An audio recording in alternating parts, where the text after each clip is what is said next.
on this life.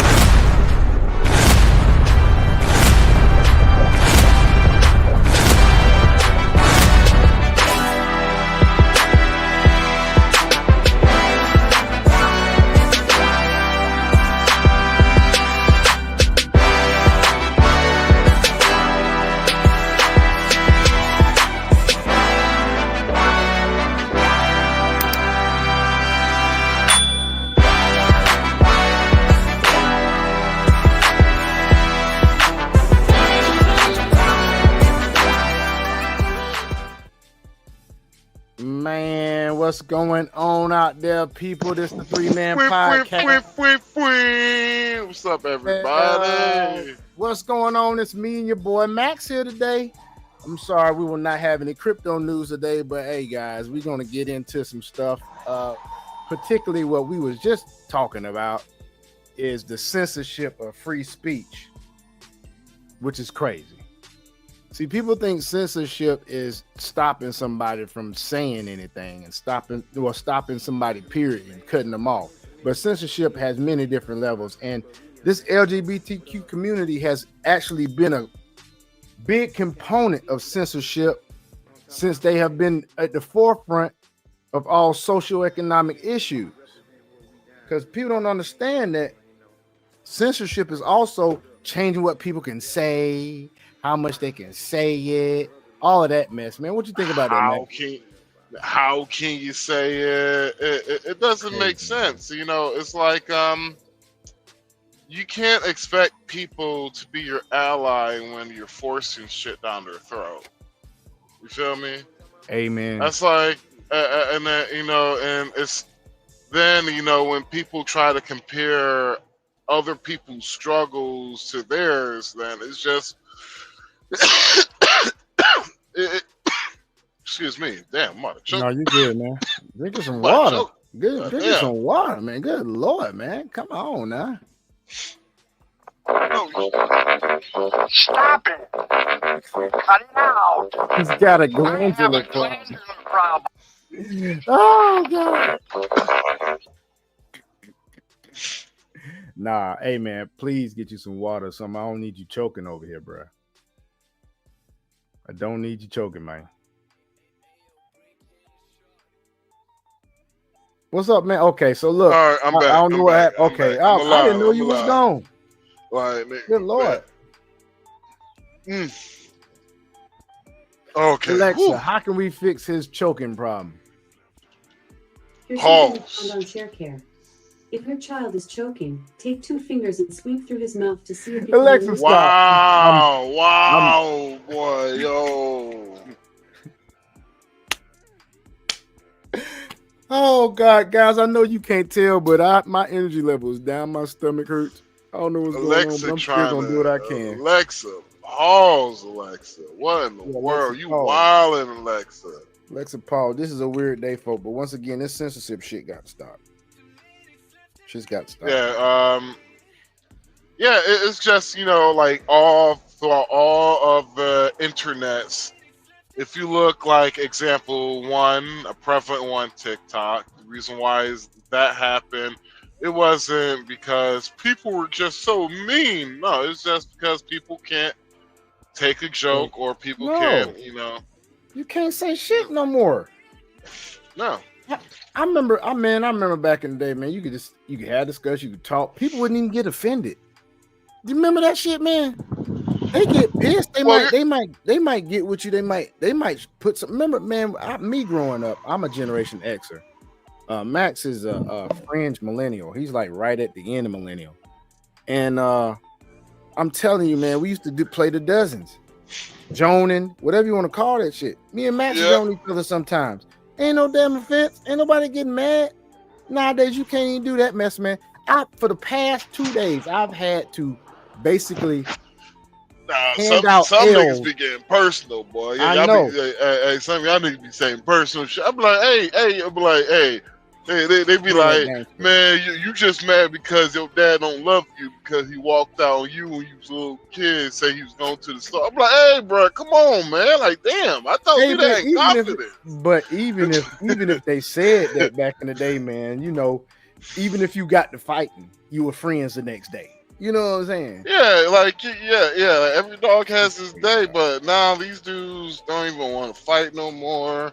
They can't fight, and that's why they go straight for the hammer because dudes nowadays can't take an ass whooping.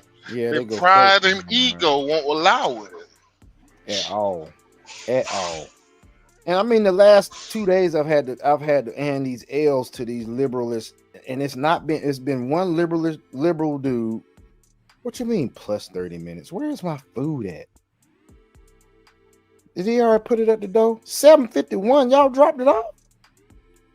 Ain't that some shit? Hold on, man. Hey, hey. Time for you to do your rant. Do your rant, dude. Ran off, bro. Hey, what's up, everybody? Man, it's just one of those days. So the reason why we was talking about why we're talking about this whole censorship is because the other day we was talking about RFK and some of the things, some of the initiatives he want to get established and some of the things he has talked about. And so we got labeled as for medical misinformation just because we was talking about it in an opinion. Now, it's not only so crazy, it's diabolical. It is. It is. I'm like, it's villain level diabolical. You telling me you can't even talk in a place of an opinion? Like, come on.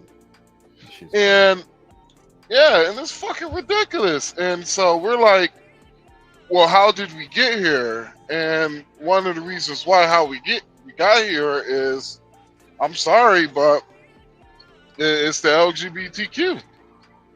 That's one of the reasons how we got here. I don't want to put all the blame on them, but let's just be real. Like, it started with the comedy. Like, everybody got made fun of, and you felt like you were the only group that got singled out, which is hilarious. Because as many black jokes I can think of on the top of my head right now, boy, nasty word. Nasty word. I'm sorry, guys, for a commercial. Roti and suya from the Caribbean Bar and Grill here in Atlanta, Georgia. So, guys, so if you live in the Atlanta area, there is a great Caribbean Bar and Grill that I order from. You can get it off Uber Eats. I am going to be partaking in curry goat and roti, as well as a little suya. If y'all don't know what suya is, there's a dish that they eat in Nigeria where they basically combine it with onions and spices. I don't know why he's talking like that. And it's off the freaking hook. But anyway, yeah, this LGBTQ is just, they've ruined speech. Everybody's so, scared to say stuff. Scared to express themselves. My feelings hurt. You hurt my feelings. It's a damn shame, dude. It's a damn shame. You hurt me with words. But you know what, though? I feel we're at a point in America right now where there's about to be a resurgence of normalcy returning. You know what I'm saying, man? Well, if you look at the electoral maps, it really has made people who felt a certain type of way, like, wow, we're so outnumbered. And when you look at that shit, now you realize, okay, I'm not the only person that thinks this way. Mm-hmm. Okay, cool. There's more of us that thinks a certain type of way than what the media has made us felt out for us to, feel. Because for a long time, I was like, yo, like, I actually felt a certain type of way, bro. I was like, yo, man, like how? Like, I really thought there was a lot of people that thought, like, what's going on is crazy.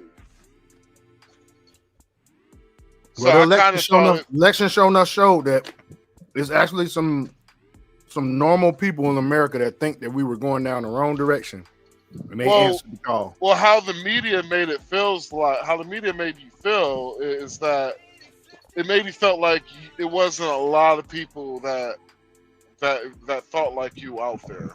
Feel Right. what I'm saying? Mm-hmm. Yeah, it's crazy, man.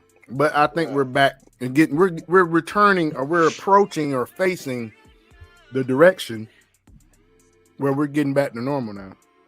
This shit's spicy as hell. We're really getting back to normal, I think. Because I tell you, man, it felt good. Did you see the clips on the internet of John Bon Jones after fight? Where he gave the championship belt to Donald Trump. Uh-huh. I thought that was dope.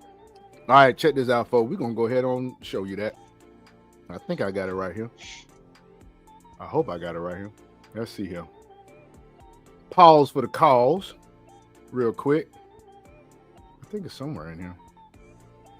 No, I put it in. I know I put it in the stream today, because I also want to talk about Vivek and Elon taking over that jank. Here we go. Here we go. Here we go. God dog it. I found it already, y'all. Found it already. We finna get into this. Now, what I'm about to show you folks is our soon-to-be 47th president of the United States walking into the arena with Dana White, who, if you all don't know, he is a Republican. He does support Donald Trump. They are walking into the arena for the fight of John Bon Jones against I forgot the other guy's name. I want to say it's Sullivan. I thought it was John Bones Jones. John Bones Jones. Yeah, John. Yeah, I know. Put some name. respect on his name. I know. Man, you gonna put Good some respect. Lord. I ain't playing with you no more, man. You gonna put some respect on Lord. the name. Yeah, man. So I'm about to show y'all this stuff, man. Right here. I'm the best, man. I did it. I gotta make sure this thing is not showing no daggum. There we go. That's perfect. Here we go, folks.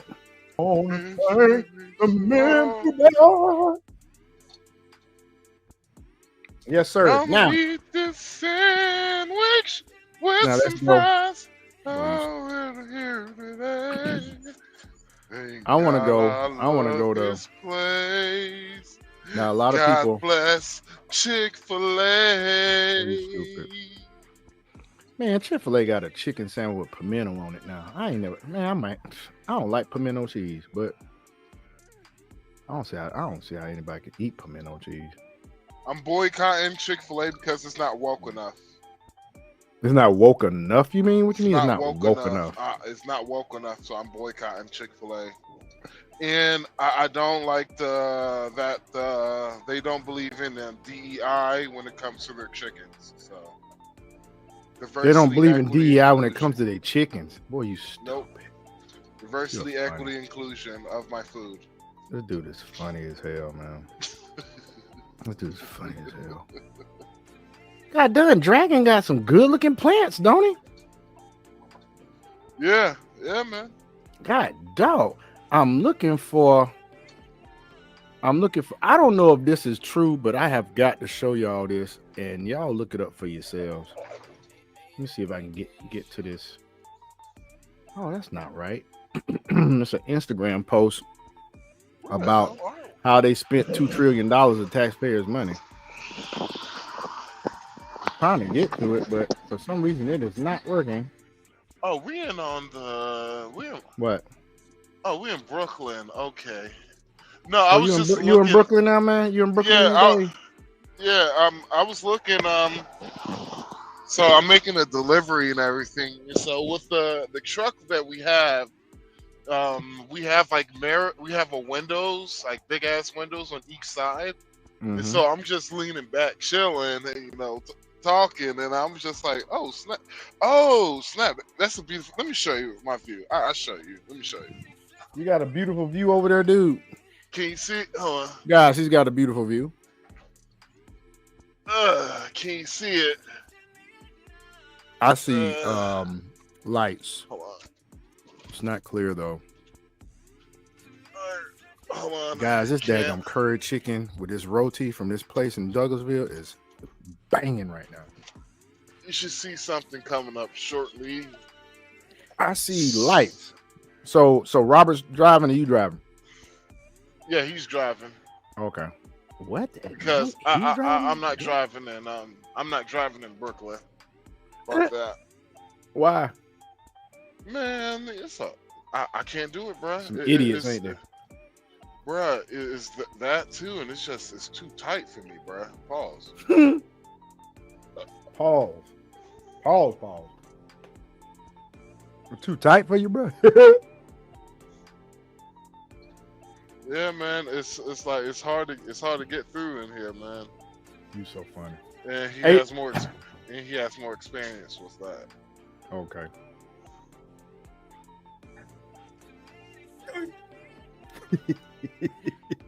What? Hey, no. Speaking of y'all, you know we're going into a part of this country where we're going to start getting a little bit more masculine. So let's talk about self-defense. If you find yourself with a woman with child. Hold on. I got to rewind. You know it's hard to rewind stuff on Instagram. You got to damn mess with it. Let me see if I can get this thing to rewind. I can't get it to rewind, folks. Hold on. I'll let it play through without the music, without the sound, and then I'll show you. This is my sensei, Larry Dickham. Larry Dickham. Larry Dickham. He's my sensei. Bruh. He's a very respected member of the martial arts community. Oh, this dude here be clowning. Hey, you've never seen this dude? Dickums. That's his name, Larry Dickham. Larry Dickham. Wow. Larry Dickham. That is my sensei. I've been studying under him for the past 2 years. This dude is stupid. Hey, you want to get a laugh, bro? On Instagram, he is a fool, man. He is a straight up fool. Listen to this. Larry Dickham. Larry Dickham. Okay, Larry Dickham here again today to teach you guys lesson 3 on how to successfully defend yourself against a woman with child while still rendering the child virtually unharmed.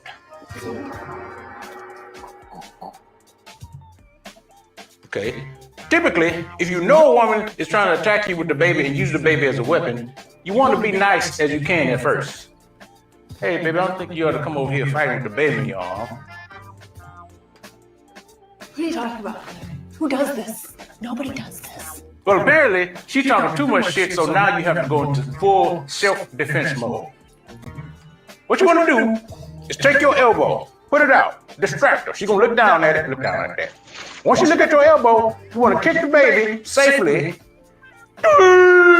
Let it fall safely to the concrete. While she's panicking a little bit, you take her and you bend her backwards over your leg, breaking her spine and rendering her completely immobile.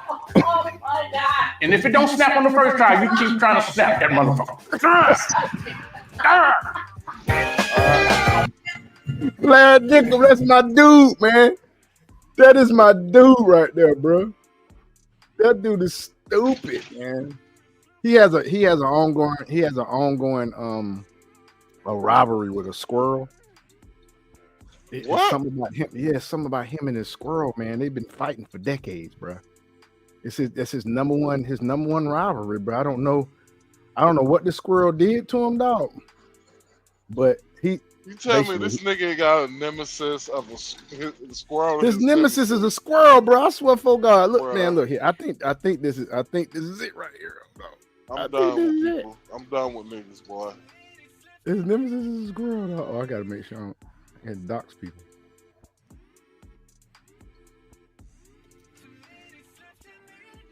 Here we go. Is it on? Hold on. Train of squirrels I might have to kill. Fine tune my speed to some shit you ain't never seen before. ready to stomp a mud hole in his ass as soon as he walked through the door. A keen sense of smell and super fast feet. I was beating the shit out of full-grown trees when I saw the sucker taking a peek. He was a curious jive turkey just sitting on a limb. But I was highly focused on my kung fu, so I pretended not to see him. As I got closer, he looked like somebody I used to know. And since I ain't like the way he was eyeballing me, I had to hit this motherfucker with a drunken flamingo. It's a move that's best in class. 1 foot balance and the other one.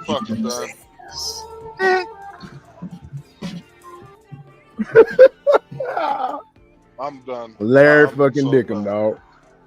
That's my dude, man. I'm trying to find this goddamn. I saw it today. I've got to find it. It is a reel of this very intelligent. Well, I don't know if she's very intelligent, but she's very informed. A very informed black woman who basically called out everybody that said that Trump was racist. Okay. And said all the things that he did that pretty much showed that he is not racist. Oh, you talking about Angela Stanton? Yes. I knew I put it here somewhere in one of our streams, man, and I cannot remember where I put it at. And I'm pissed off I can't find it. I thought I had it. Well, basically what she said was this, y'all. So Trump did things like he gave $1 million to Jesse Jackson and the Rainbow Push Coalition, okay, to get them started, okay. Not only that, he also helped by sending his private jet to Mandela when Mandela got put out of prison. He what else did he do? Oh my God, he did a couple of things, y'all. I cannot remember what she brought up. Well, it doesn't even matter, bro, because they already know this shit. Well, they don't care. Oh yeah, this is my back. Yeah, so this is my can you see me? Can you see it? Hold on. I gotta get back to where you at. Okay, cool. That's my view. I'm there now. If you can see this skyline, that's Manhattan stuff right there. Yeah, that's Manhattan. Okay, that's cool. But it's a good thing you ain't got to drive, huh? Well, you really can't. You can barely see it. Hold on. But I'm saying you can though, and you not having to drive is a good thing. So you can enjoy that scenery. That's nice, man. That's nice. Manhattan. I mean, I've been there. Who's this in? Boy, he's stupid. I thought that was somebody else. Somebody put something in the comments. I know who that is, but I'm not gonna say who it is. But anyway, let's go to. Fuck that nigga. Let's go to. Oh, this is what we're dealing with, folk, in society. With some of these big bad wolf monsters. I call them nigga wolves. Boy, look at him. Y'all see this? Look at the scale, y'all. Look at the scale, y'all. Look at this. That's a huge bitch. This is why RFK Jr. wants us to get this crap out of our freaking life. All these chicks weigh more than me. Bro, I'm 6'3". I am 6'3", y'all. Want to hear something? At 315, I was running a 4.6, 4.7 at 315. That's a quick nigga. These big back motherfuckers couldn't run a 7'8". God damn, that's a huge bit. That don't make no sense, man. Bruh, that does not make. That is. And black women talking about, because I ain't seen no white women yet. I know the big white women. I know the bigger white women out there, but it's a fact that we can't complain about, well, you know, black women have, you know, we have the this is what we like. mortality, but I'm like, Y'all niggas big as fuck though. Right, but this is why we became passport bros. I'm finna show you why we became passport bros right freaking now. Right now, I'm finna show you why the heck we became passport bros right freaking now, Charlie. Where the hell this shit at? Window. Here we go. Passport pookies, nigga. Yeah. Look at this right here. Look at this. And she ain't even overly muscular either. Like some of them women that's in the gyms now in America. She made me want to sing, I'm glad to be American. Please, I know I'm free. I don't know what picture she talking about. Yeah, man. I'm sorry, y'all. I got text by my baby mama. Hey, you wanna piss off an ex-wife? Call her ass a baby mama. Oh my goodness, they don't like that shit. Baby mama. They do not like that shit.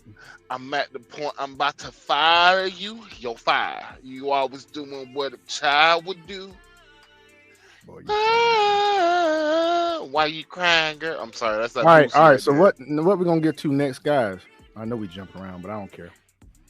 What we're gonna get to next, guys, is this is Sean Hannity talking to Vivek. How do you say his last name? Ramaswamy. Vivek Ramaswamy. Vivek Ramaswamy. I say it fast, so I know what I'm talking about, but I don't really know what I'm talking about. You see this way out here. I say it fast on purpose. What the hell just happened? Everybody just got doxxed just that quick. Okay, there we go. All right. What the hell is that? Nope. I got a lot of stuff open. That's what that is. Yeah, that shit is funny. You got my man Sean Hannity face screenshot like that, boy. He looked like he saw onions. It looked like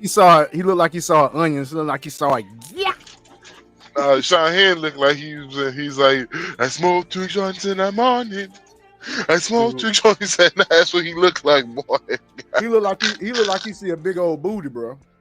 He like, hey, look at that. Look at that ass right there, boy. I'm telling you right there.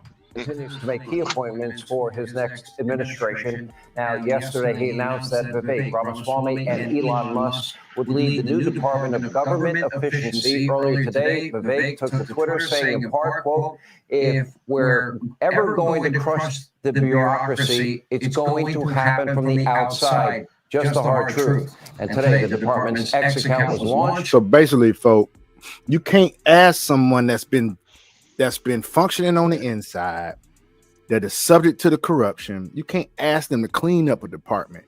And these Dems out here acting funny, talking about why they choose this person? Why are they choosing that person? First of all, the United States of America is incorporated. United States of America Incorporated. It is a business. Over there at DC, now outside of DC, all these states were republics. So that's why I like that Donald Trump's going to shut down the Department of Education. He's going to send it to the states. Because we are republics. We are 50 republics that is headed up by a corporation. So you bring in 2 businessmen to straighten this jank out. Why wouldn't you? That makes plenty of sense.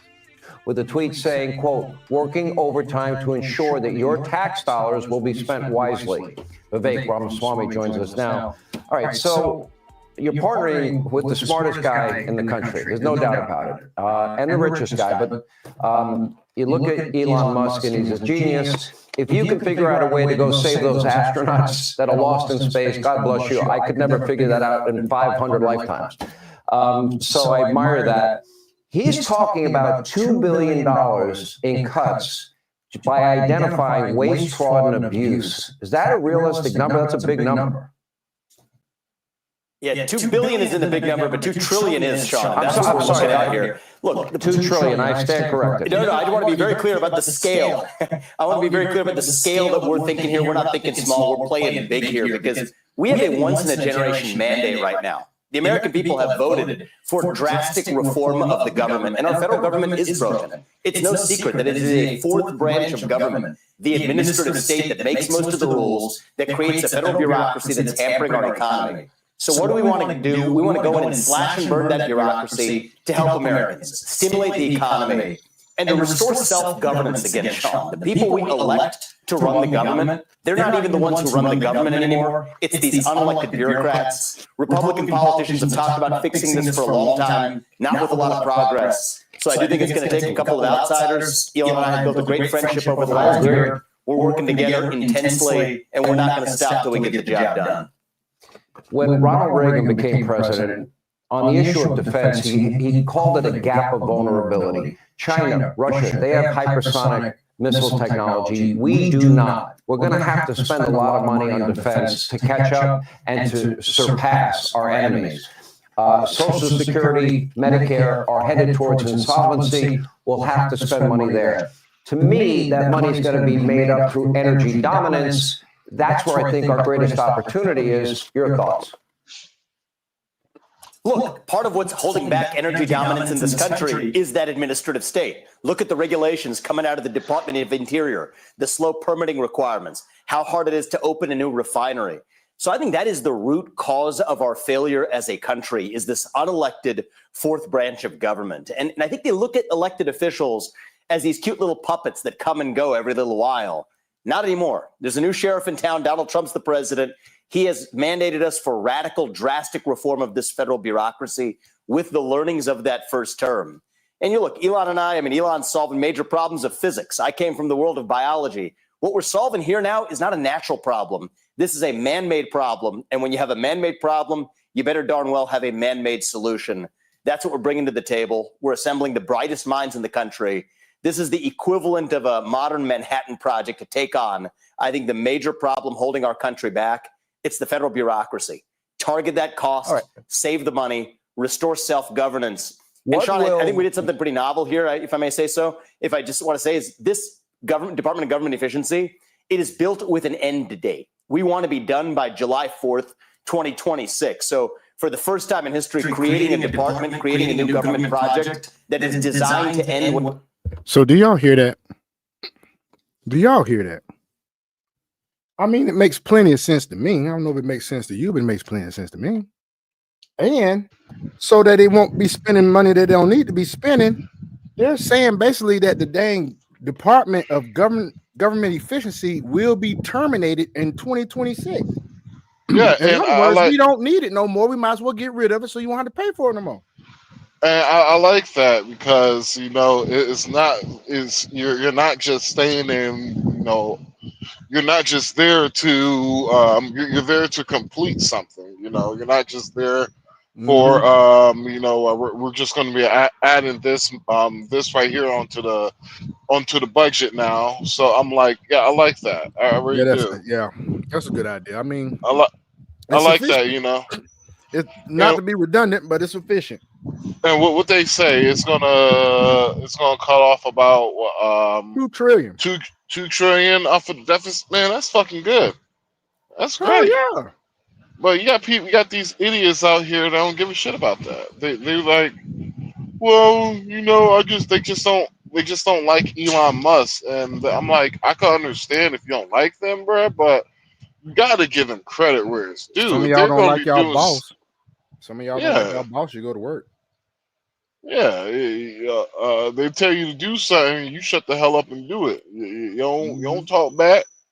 Yep. You don't talk back. When that white man tell you to go, they want a number 2 and flip my burgers. Yeah, I don't hear y'all talking back. I don't talk back to them. Boy, you stupid. When its work is complete. That's on the 250th anniversary of America's Declaration of Independence, and that's the gift we want to give this country on that birthday. You see that? They planned it where they want to do it on the anniversary of the 200.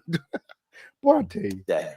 Well, I hope Congress adopts your recommendations. They did not do so. I ain't gonna lie, boy. It's gonna be lit. It's gonna be lit, boy. Yeah, I know, man. 26, it's gonna be a lit, man. 26 gonna be so lit, bro.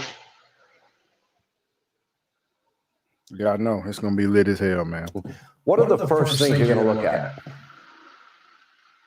Look, we got a long list, and a lot of this is to stay tuned for what's coming on January 20th, because some of this we do want to come as in a big way swinging on day one. But I'll give you some examples, Sean.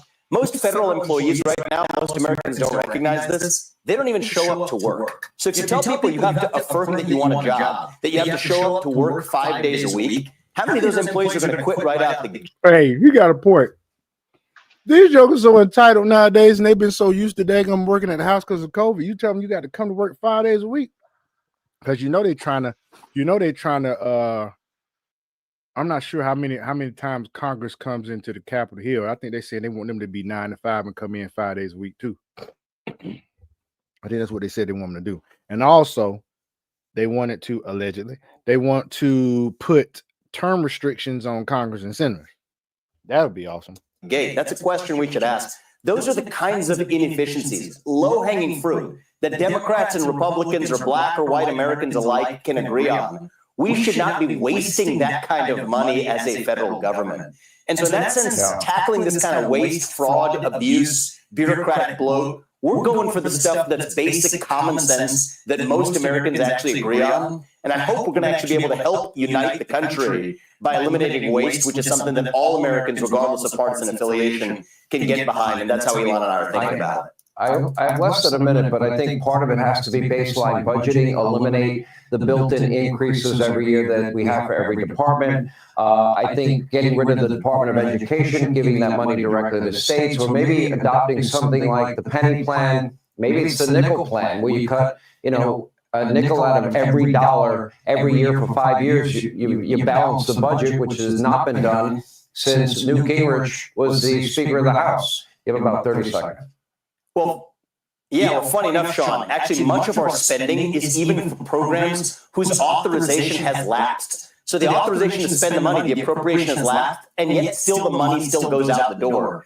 That's how broken the bureaucracy is. So I think it's going to take a couple of business guys to come in, do this from the outside. We're going to have fun while we're at it. It's going to be the most transparent effort. We're certainly aiming to make this a transparent process so the American people can see how their money is being wasted. So we're all in it on the same team to fix it. I can't wait for Donald Trump to get back in that White House on January 20th. He's given us a broad mandate with his full support to get this done. I'm grateful to him for that. And Elon and I are pretty excited to get started.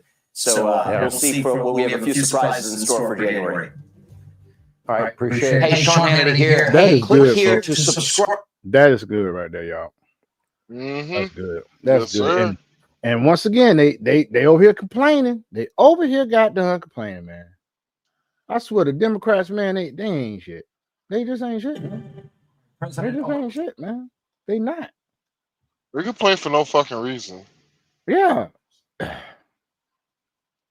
It's getting to the point they're starting to show themselves more often than not what's going on. They're getting to show that they are big old fat liars.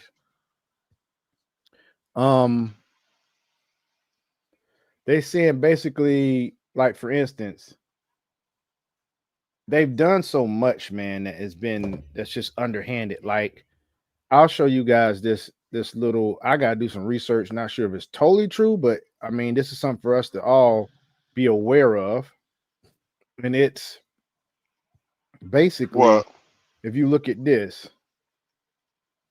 reads, running on empty, Dem officials in multiple blue counties are admitting to counting disqualified ballots in defiance of court orders.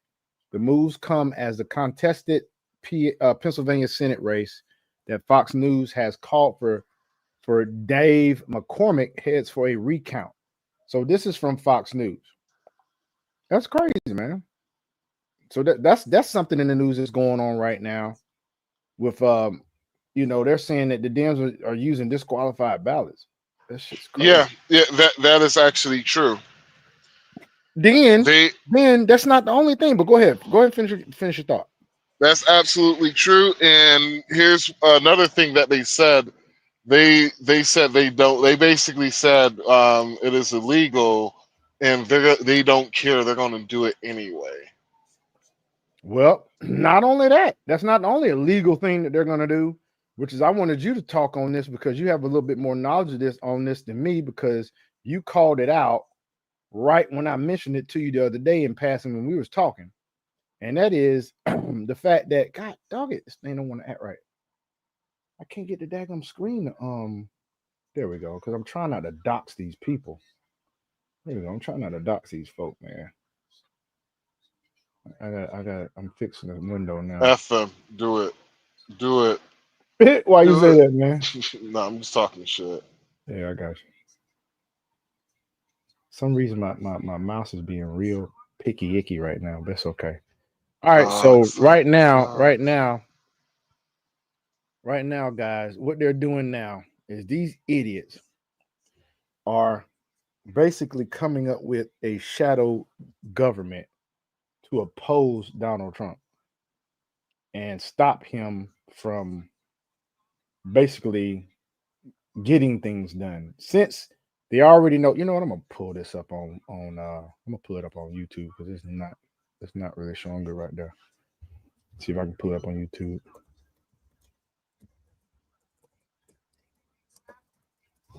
All right, so this is the same post, okay? What in the hell? I got so many windows open. We will promote positive education. So many windows open. This is ridiculous. Oh God. Okay. All right. I think that's all right. Nothing's playing now. Good. All right. So I'm about to show you guys what we're talking about. So here we are, folks. Shadow government. So basically, Max is going to explain what he means, but something he told me the other day, I was like, "You serious? This is what's going to be going on?" And he's like, "Yeah, you need to pay attention to this shit." And I'm telling you, folks, this jank is going to be wild. And I don't think the Democrats know what they're doing. They are freaking committing career suicide for the whole.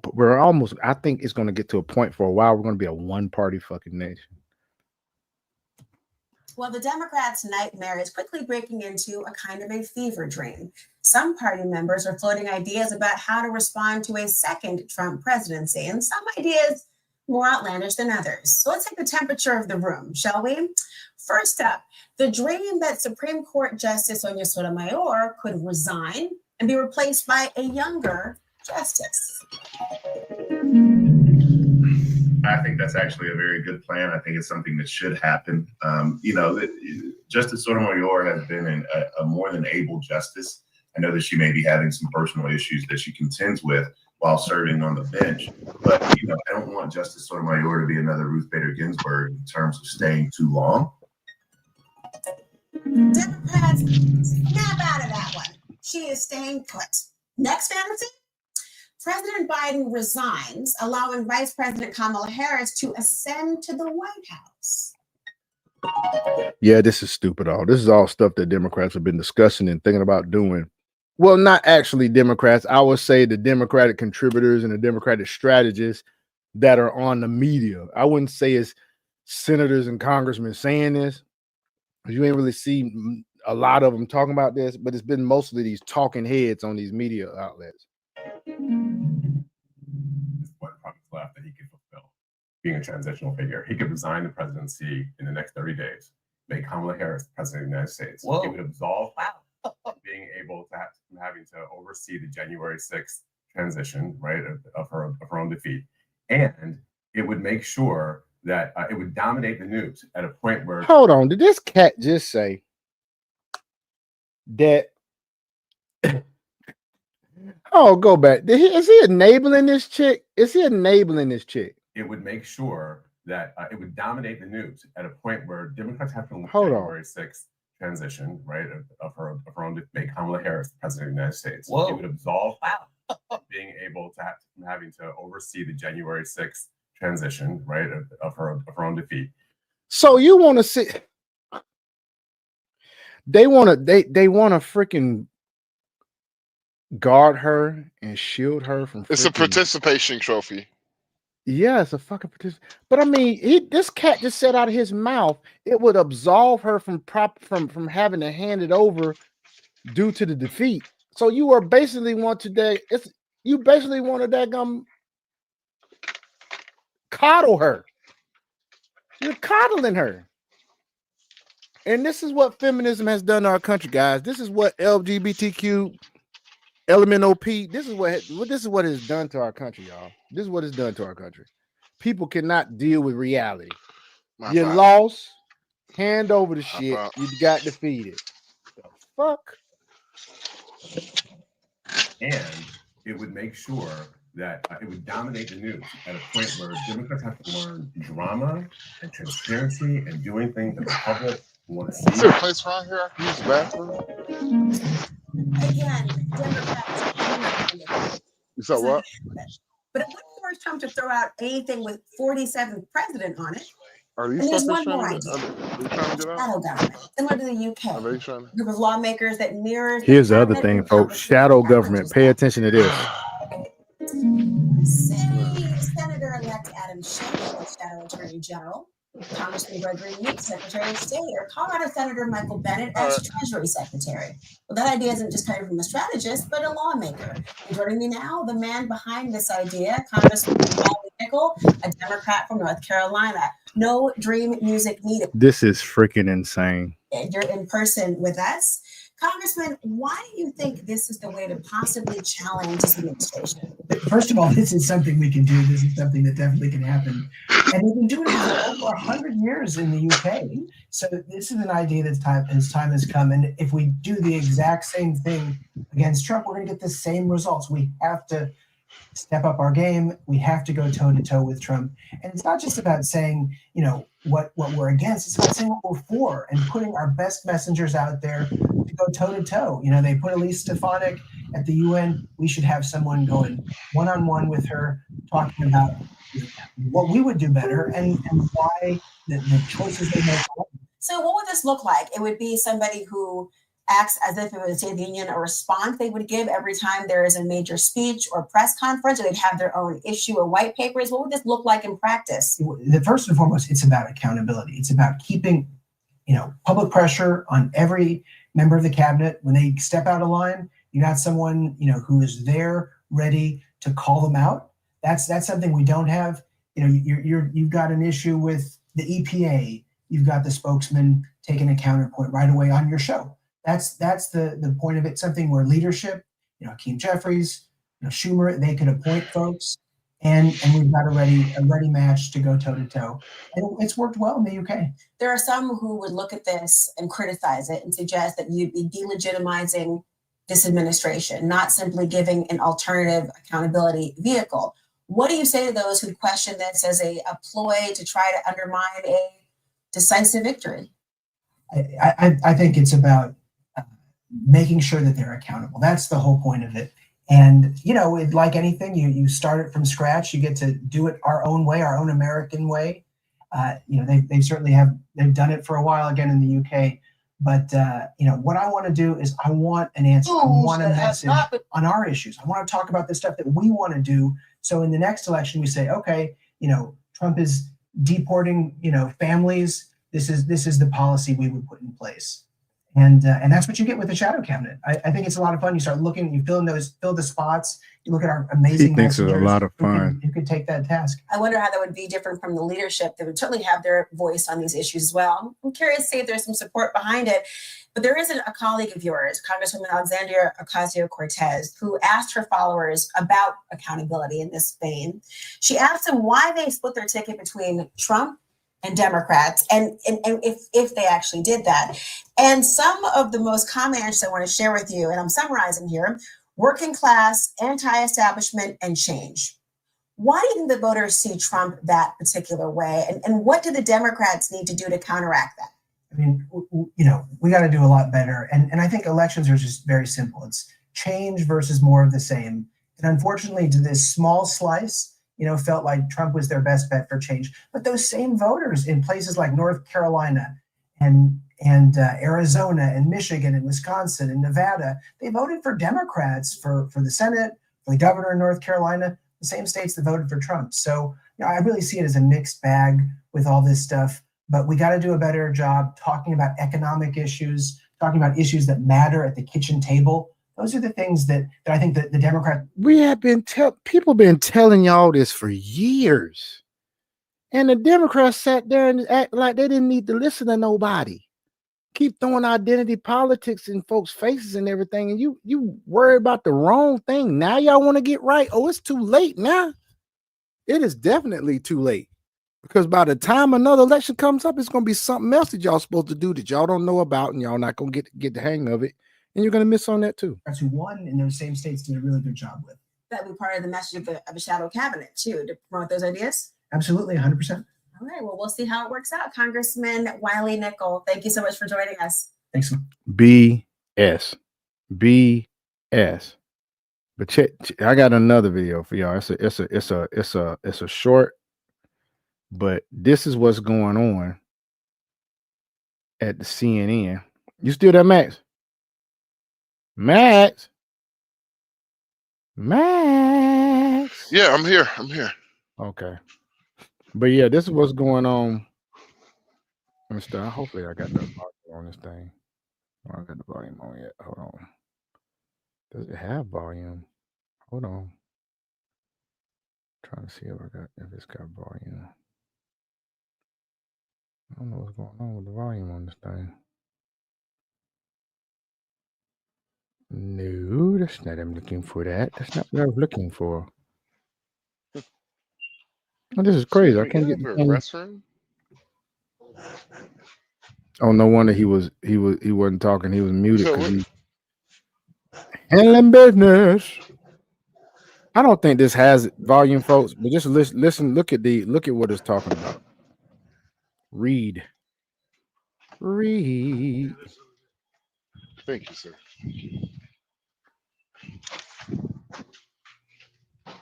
100 employees. Give me a second. I'm It's using using the a plan. restroom real quick.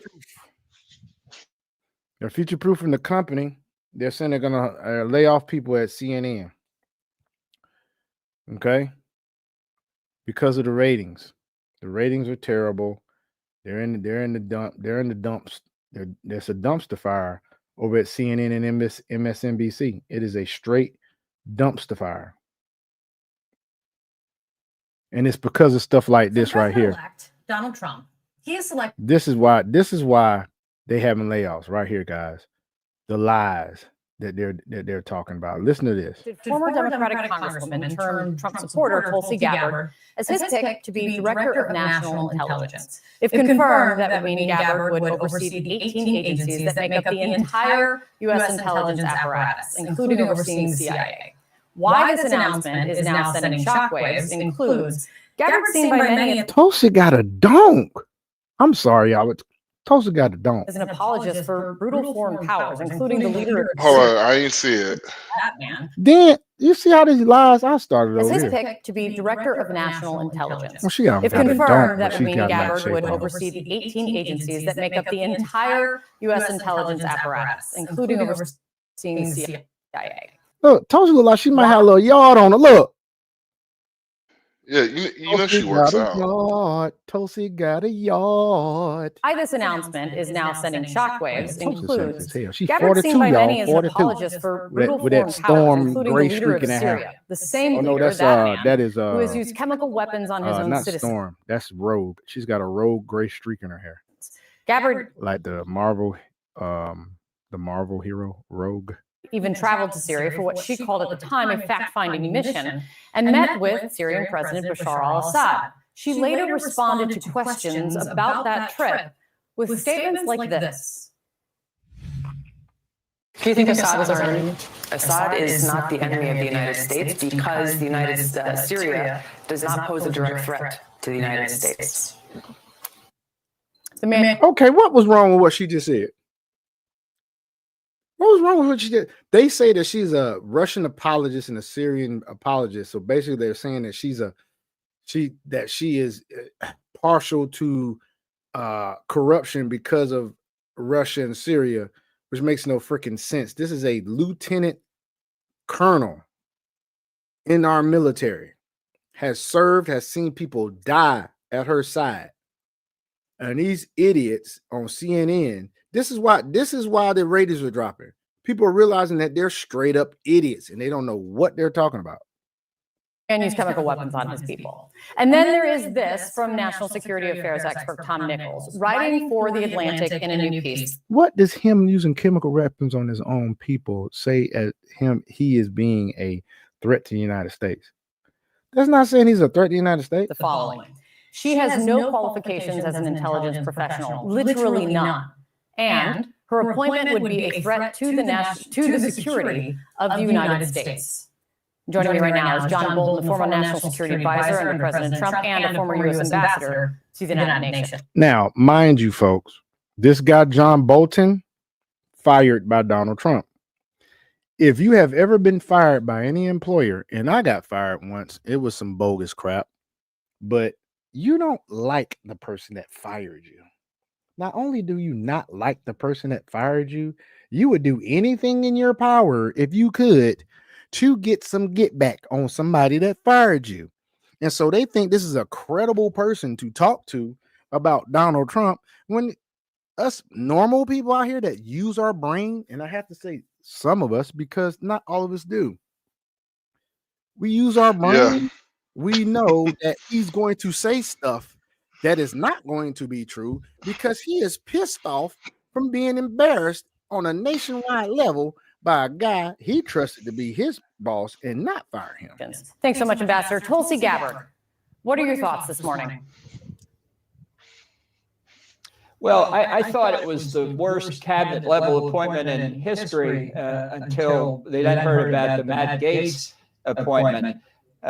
Really, my reaction was that this is like the legend of Caligula, the Roman emperor, who wanted to nominate his horse as a Roman consul. You had to be a Roman senator at the time to be a consul, and it was intended to show how demeaned and degraded the Roman Senate had become. Now let somebody on the right say, compare somebody that is a veteran, served many years in the military, to a horse, and see what the hell that would happen. So now we're going to see whether the American Senate can stand up and reject two people who are totally unqualified, unfit professionally, and really lacking in the moral characteristics, the character that you need to hold the. You seriously?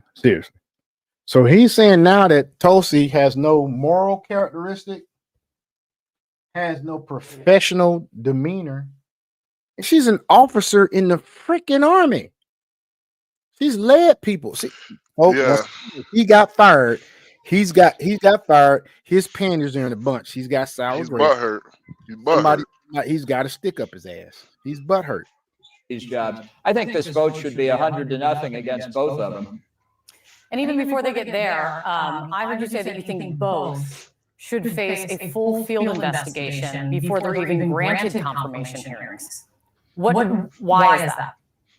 Look, it's typical for most senior nominations that people get a full field FBI investigation. I can't count how many I've had, updates and all the rest of it. And those, by the way, those investigations on all the cabinet nominees can begin right now. The way the FBI conversation with somebody starts off is to say, Mr. X is being considered for a senior government official, and I'd like to ask you questions about him. So you can begin the FBI investigations now and be ready for confirmation hearings even before Donald Trump is sworn in. There's no question here of delaying things. So it's very typical. It should be for everybody, but especially for these two. In the case of Gaetz, you've got a House Ethics Committee within a few days of issuing an apparently pretty difficult report. I can't wait to see that. And that report will get out one way or another.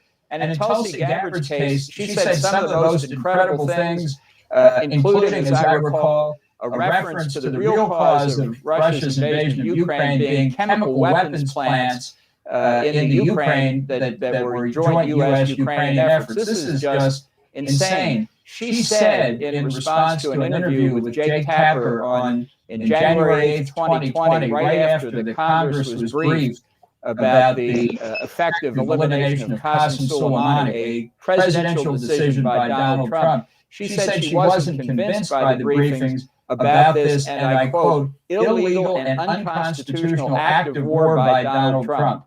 So that's the kind of person that Trump has now nominated. It shows he hasn't vetted them at all. That's what an FBI investigation is.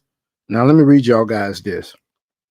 So he's telling the truth that Tulsi hadn't had any extensive intelligence experience, but she has had some intelligence experience because she served in the Homeland Security Committee.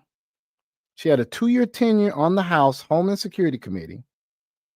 So that exposed her to some intelligence matters. Also, she's had 8 years in Congress from 2013 to 2021. She served in the armed forces. She is a lieutenant colonel in U.S. Army Reserve. She has served in Foreign Affairs and Homeland Security Committee, like I already mentioned to you guys. So she's been in the Army National Guard in Hawaii for over 20 years and deployed to Iraq and Kuwait. So I don't know what he talking about. Don't have any. No, she may not have no extensive intelligence, experience. However, just being in Congress by herself, she's had to keep secrets. That's pretty much what that is. It's basically all his with his cabinet. He put people who were like, so Tulsi Gabbard, what she's head of, she was, investigated by them, which was illegally because there was no proof. It was just the fact that Tulsi Gabbard was just bodying, she bodied fucking Kamala Harris. She bodied the hell out of her. Then she was looking like the front runner, and they didn't want her to be the front runner. So what they did was they just said she was a Russian spy, which wasn't far from the truth. While they said she was on the they put her on the what list that was the TSA list? Yeah, no fly list. Terrorist watch list. So basically, she was an active member in the armed forces, and they said that shit. Yeah, active member of the armed forces, folks, and then they put her on the terror watch list. Yeah, and her family be getting freaking pretty much harassed every time she get on a flight. It's trash. It's trash. It's trash, man. It's for every other nominee should go through it too, but I think Congress should insist they want to see the results of this in particular. So there's lots of talk that Trump could use or may be forced to use if you recess appointments to get these people in. Looking back at the George W. Bush years, Bush used a recess appointment to get you into the post of U.S. ambassador to the UN after Democrats and some Republicans blocked your nomination in 2005. Ambassador, how do you feel about recess appointments now when you look at these two options being included there? Well, just on my situation, it was a recess appointment because at that time you had to get 60 votes to overcome a filibuster, which Joe Biden himself said to me, he was the ranking Democrat on the Senate Foreign Relations Committee, that I would have gotten. And the Republican who opposed me, George Voinovich, later wrote an op-ed in the Washington Post after I'd been up at the UN for a while, said he would support me. So leaving that aside, recess appointment is a presidential power. And appropriate in circumstances like mine where the Democrats were being obstructionists. Republicans control the Senate now, and I think the leadership will try and get people through on an expedited basis. The Democrats have blocked the recess appointment for years by never recessing. So this is a constitutional struggle between the two branches. But to say that recess appointments are illegitimate is just wrong. Ambassador John Bolton, thank you so much. Donald Trump wants former Congresswoman Tulsi Gabbard to be his Director of National Intelligence. As recently as 4 years ago, she ran for the Democratic presidential nomination, but she has since left the party and is now a staunch ally of President-elect Trump, who believes the intelligence community has been weaponized against him. The head of the DNI role has broad oversight into the U.S. intelligence community. What do you expect this man to do? There's corruption going on in the intelligence community. Yes, he's going after people that wronged him, but it's because they're freaking corrupt. Damn. What happened, dude? What you see? What you see, bro? Hey, what you see over there, man? I don't think he hears me, folks. All right, let's keep going. Army veteran, but she has never served in any capacity in an intelligence agency, and she's often been skeptical of U.S. intelligence in the past. Nah. Oh, my bad, bro. So I'm in Brooklyn. I'm in like the heart of Brooklyn around that, right? So you see a lot of Dominicans? Nah, I see a lot of when you was just like, you never see no thick white women. I was just like, shit. I was standing right behind one in why? I was like, well.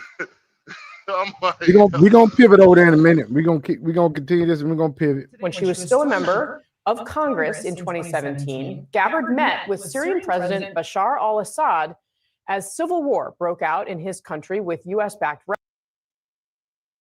Mind you, they like to spin shit. Why did she meet with Assad? She was on the Foreign Relations Committee.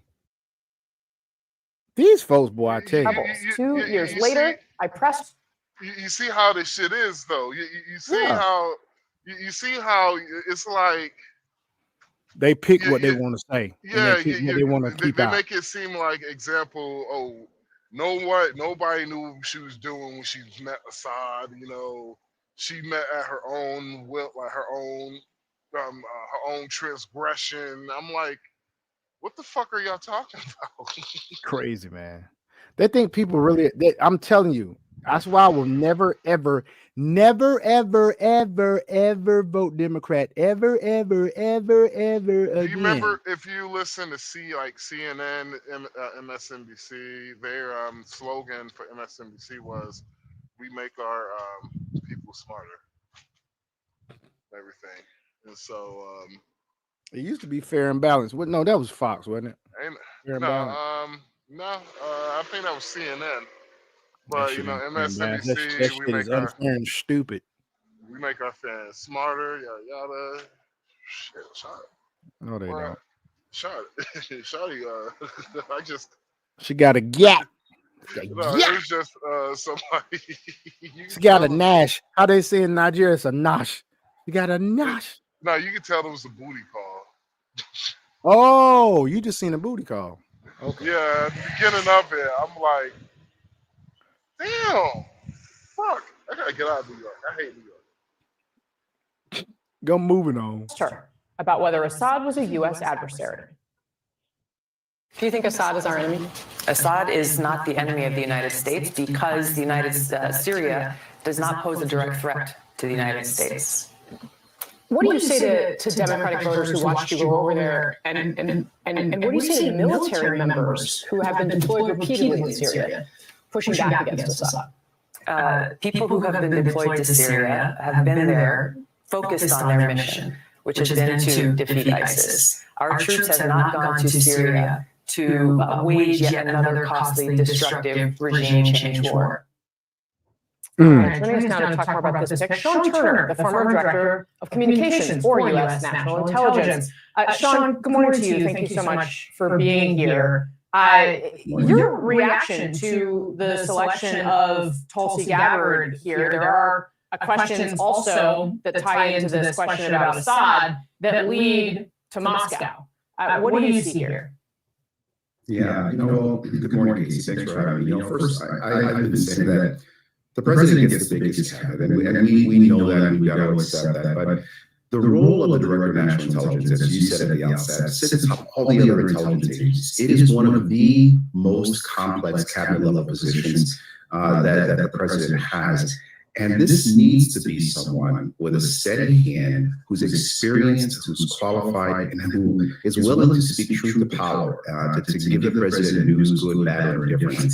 So when I look at someone like Tulsi Gabbard, and I look at the lack of qualification, the lack of experience, but more importantly, when I think about the fact that she's someone who is in the role not because of her understanding of intelligence, but because of her loyalty to Donald Trump, it really concerns me. The clip that you ran where she had met with Bashar al-Assad, to say that Bashar al-Assad, Syria is not an enemy of the United States, suggests that she really doesn't understand the complex intelligence environment, and it completely discounts, discards the fact that we have partners and allies around the world, and Bashar al-Assad is a threat to our partners and allies. So I'm really concerned about this pick, and my hope is that as many of these individuals do, that when she has the benefit of full knowledge, the full understanding of the intelligence community, that she realizes the weight of the job. Realizes the weight of the job. A lieutenant colonel don't realize the weight of the job. Boy, you can't make none of this shit up, boy. These folks are freaking lost. They have totally lost it. Hold on, what is this? Let me just repeat. To me, he begins. How does he begin? Hold on, y'all. I don't think that's what that is. What's going on, Max? Where the heck you at, bruh? But anyway, folks. Hey, no, I'm in the Uber. We're about to show you guys. I'm in the Uber. We're gonna shift real quick.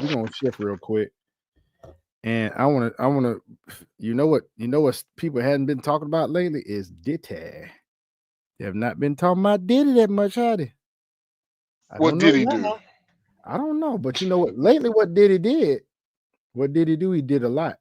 Lately, what Diddy has done is Diddy has gotten to the point where he is actually reaching out from jail to potential witnesses and trying to get in the way of the process, and they know about it. So he is really, really messed up now. He is really messed up now.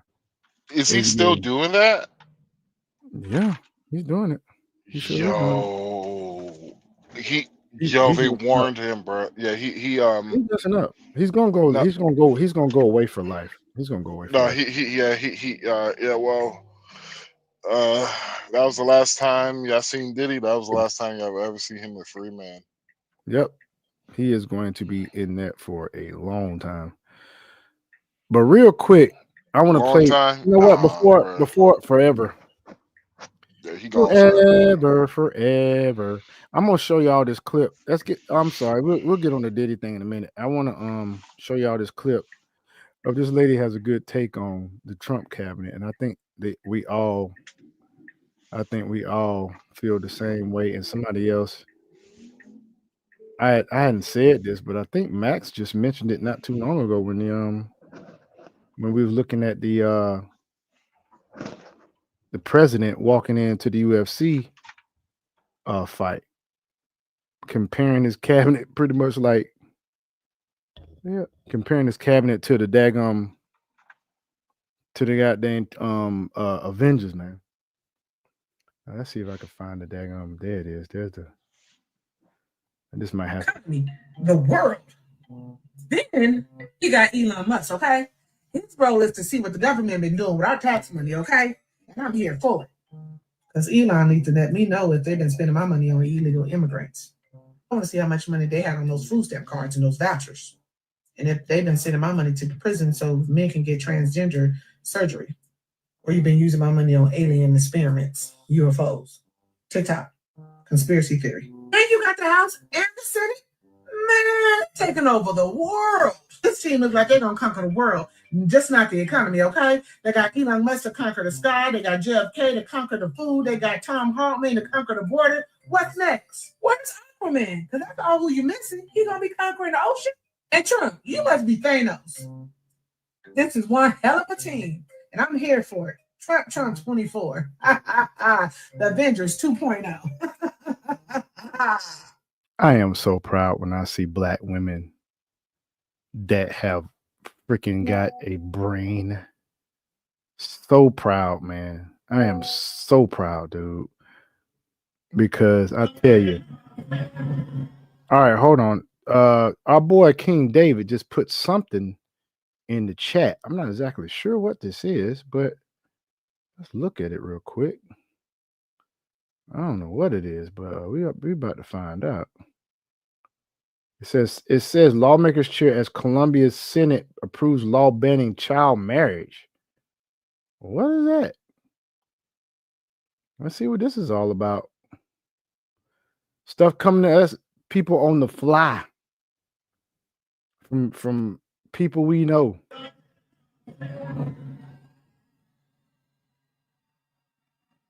This is Colombia, South America. They were going to have child marriage, I think.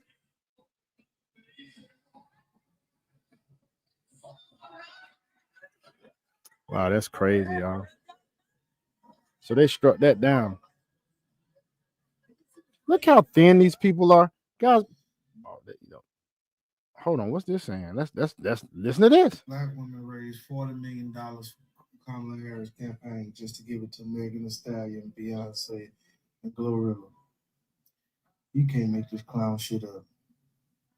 But if you happy with your money, who the fuck am I? Who the fuck am I? I do believe that money would have been well spent at a school or promoting your community in any kind of way. Hell, paying your bill. But I digress. So basically, them chicks should have just went ahead and went to a concert. What it sound like to me? What's this one? They go Gorilla to do another concert because she think black people only thing black people can relate to is twerking, just like she invited Meg Thee Stallion, just like she invited Gorilla. This is what she thinks of black people. She thinks that we are low IQ voters, that we don't vote based off policy, that we don't vote based off. So she has concerts to pander to black people. She brings in Glorilla. She brings in these type of people to do ratchet ghetto songs. Not songs that are uplifting, not songs that are about this nation. Trump singing proud to be an American, stuff like that. You're singing ghetto songs, ghetto ratchet songs, because Kamala thinks that the entire black community is ghetto and ratchet. She ain't never been black until she ran for vice president. She don't think a lot of black people. That's why she spent almost her time arrest. And many of you are going to ignorantly vote for her. 2 something in the morning and you're going to send a rep out here and not show your face?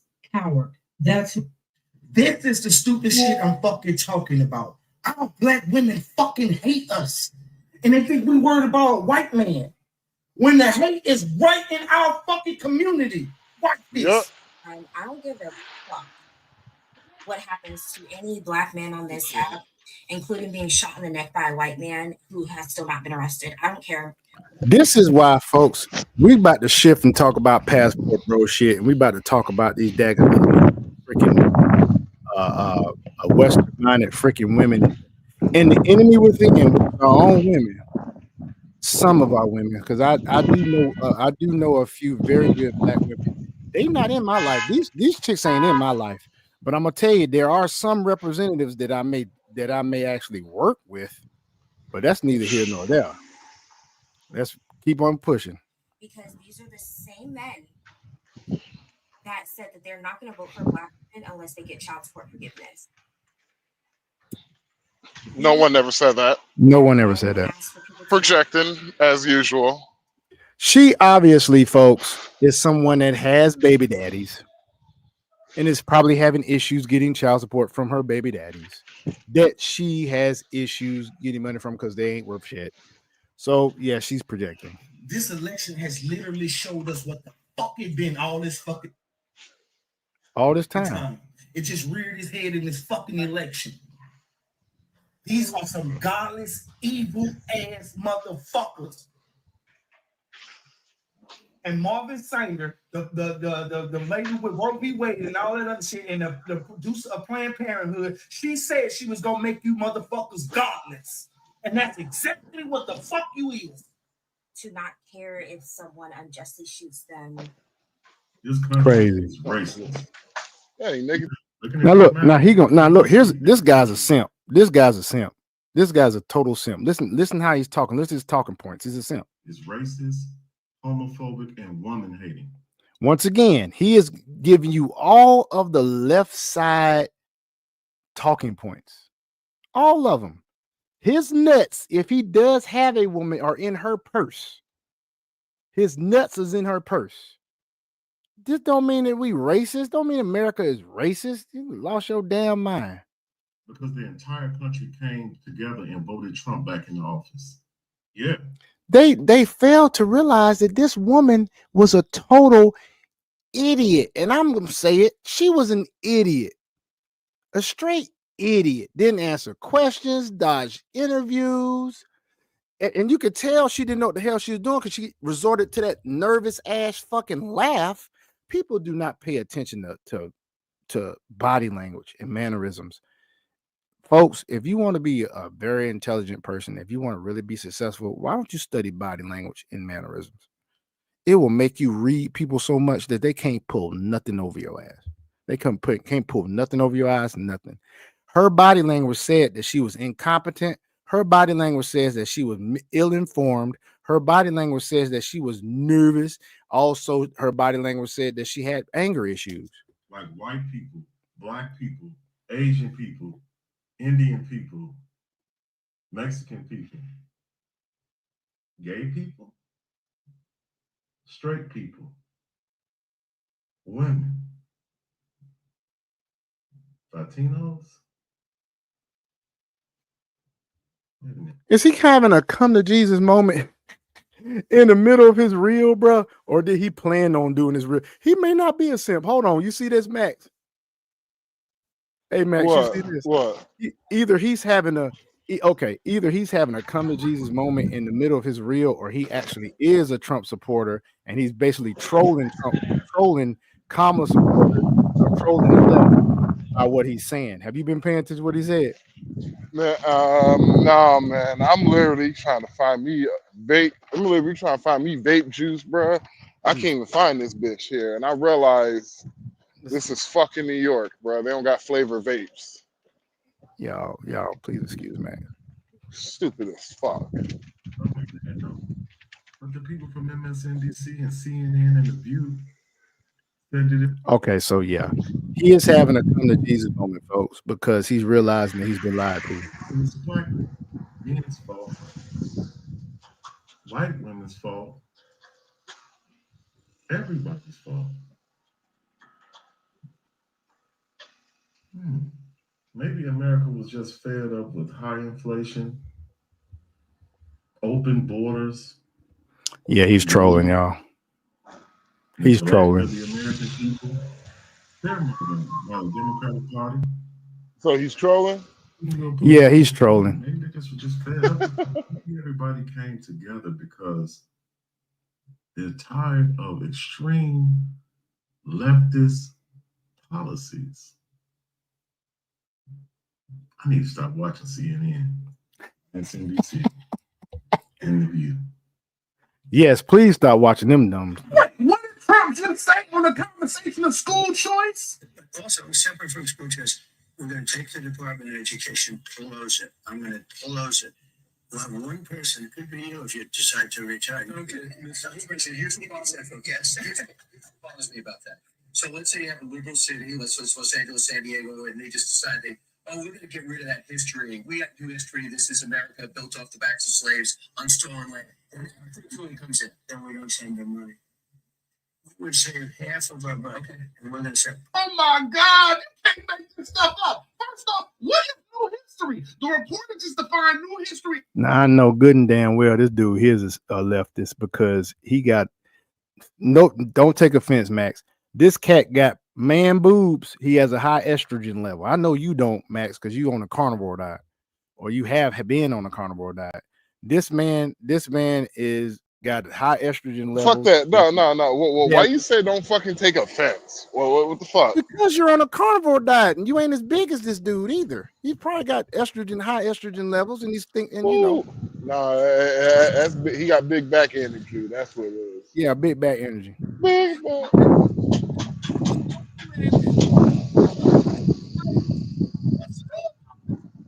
I mean, these folks is going as far as teaching what actually happened. This sort of history, which is the actual history of the country, then you will refuse that school's fund. What? That ain't what he said. I'm getting a little tired of some Christians asking me why I voted for Donald Trump. Because I'm a Christian. That's why I voted for him. But now let me turn that same question back on you. You are a Christian. Why did you vote for Kamala Harris? You see, I didn't. Oops, I didn't mean to do that. Well, look at that. There you go, guys. There go the presidential map. Oh my God. Look, guys. As a mistake, I didn't realize I was going to do this. Donald Trump, the final results are he got 312 electoral college votes. 312. She got 226. She barely got over 200. Barely. Barely. Look at the electoral college map. That's electoral. That's geographic. That's electoral. That's geographic. But I digress. Vote for Donald Trump for who he is. I voted for Donald Trump for who God is. You see, he wasn't promoting the shedding of innocent blood at the AB clinic, the flesh. See, he wasn't promoting gender ideology or gender reassignment surgery, The flesh. He didn't open the borders for our children to get sex trafficked, the flesh. He wasn't taking the children's bread and giving it to somebody else, the flesh. You see, he wasn't pushing do as thou will with no responsibility, the flesh. See, he wasn't manipulating the people's minds with lies and propaganda through the left-wing media, the flesh. He didn't write a book and take a picture with the black help to make us think that he was black, the flesh. Wasn't into that principalities and powers and lying wonders. He just stood on the truth. What's really wrong with America? America's sick and it needs a healing. God has spoken. Let the church say amen. Mm-hmm. Kamala Harris lost in a landslide. It looked like she even destroyed the Democratic Party. The Democrats lost the House and they lost the Senate, all because of Kamala Harris and her undermining tactics. They raised over $1 billion in campaign donations. And they was had 20 million in the hole. hit the campaign trail, and they did everything undermining. They tried to undermine Donald Trump. They tried to use misinformation, say that everything he said was untrue. They tried to do a smear campaign, calling him Nazis, calling all of the Donald Trump supporters garbage. They did everything that they could think of, and they destroyed the Democratic Party. And Kamala Harris is Yeah, they set themselves back, folks. They set themselves back. So they just proved that your girl paid $10 million for Beyonce, $5 million How you for doing, man? Italian. Y'all listen to this, right? Y'all listen to this, right? $3 million for Lizzo, $1.8 million for your boy Eminem, and everybody else she paid to endorse her. They did not support her. She paid for an endorsement. That's how stupid she thought you guys were. That's how starstruck she thought you guys were. To a certain demographic. I'm not even gonna name it. Ain't no need to talk. Ain't no need naming it. These numbers. It's on the regular news. It ain't just TikTok. It ain't what's on alternative. No. It's just on regular news. This woman cannot budget money. Do you honestly think she was gonna give y'all reparations? Do you think that she was honest enough to keep her promises of reparations and opportunities she was offering? See, opportunity is just a cover-up word to say you have a chance. It's like playing the lotto. You hire me, it may work out, it may not. But hey, I'm pretty much 4 years. Opportunity economy. Because you trusted me. She can't even budget money. $20 million, and here it is. I'm trying to offer to pay for it. My bad, y'all, man. My bad, man. I've been distracted over here, man. Hey, it's all good, man. I'm gonna tell you like this. It don't matter right now. When it does matter is when we have more than 1,000, 2,000, 5,000 followers and stuff, or maybe we have about 200 people in the chat, but we don't. So we know we on the precipice. You know, we on the bottom level of this whole podcast thing, man. It don't matter. We on the bottom of the totem pole. Bottom of the totem pole right now. Y'all niggas ain't shit.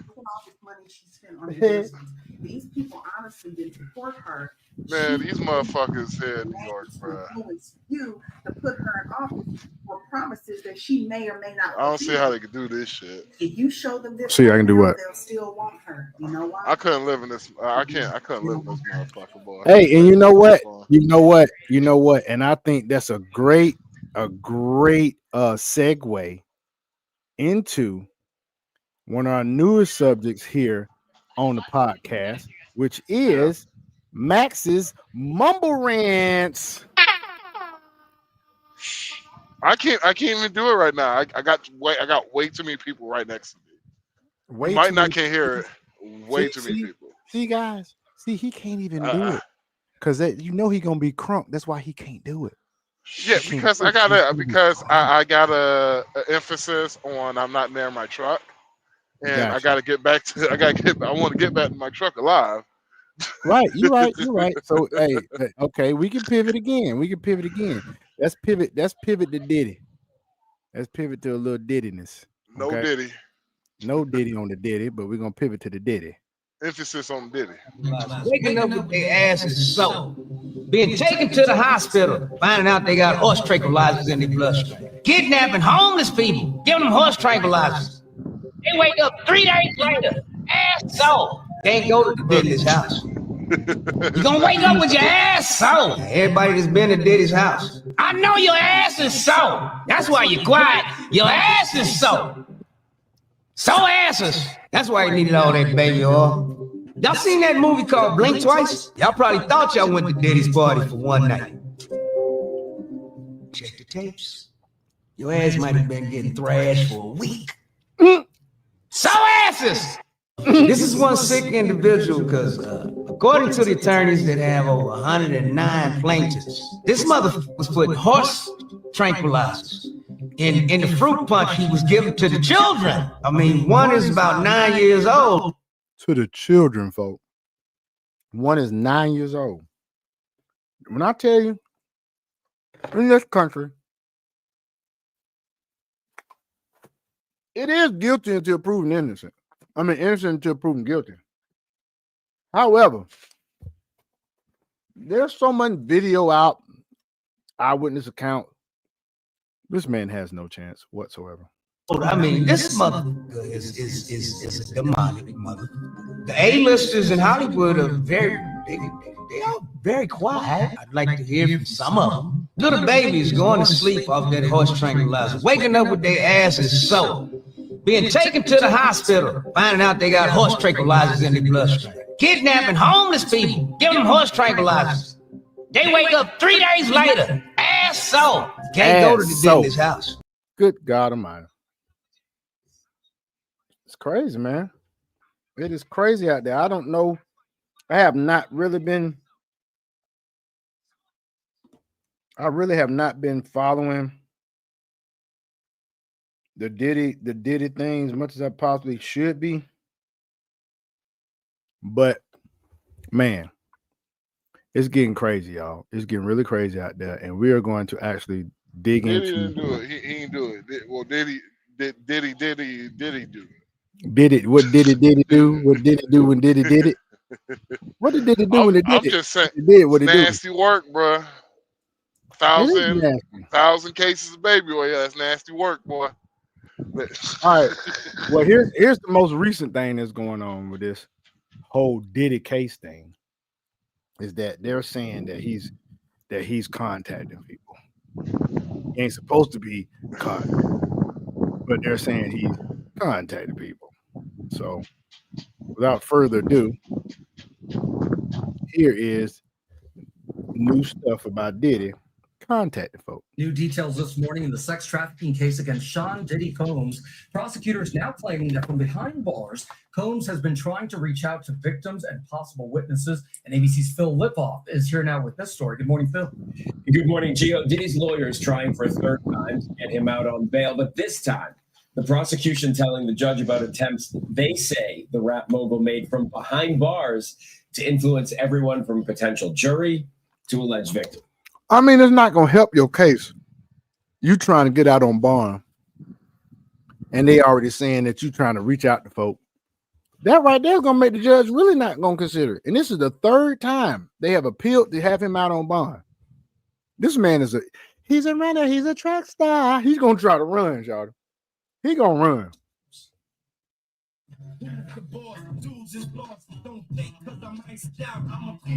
This morning, prosecutors leveling new accusations against Sean Diddy Combs, saying he poses a serious risk of danger, even from behind bars, as he awaits trial. In a court filing late Friday, prosecutors detailing the steps they say Combs is taking while locked up to reach out to prospective witnesses and influence public opinion to affect potential jurors.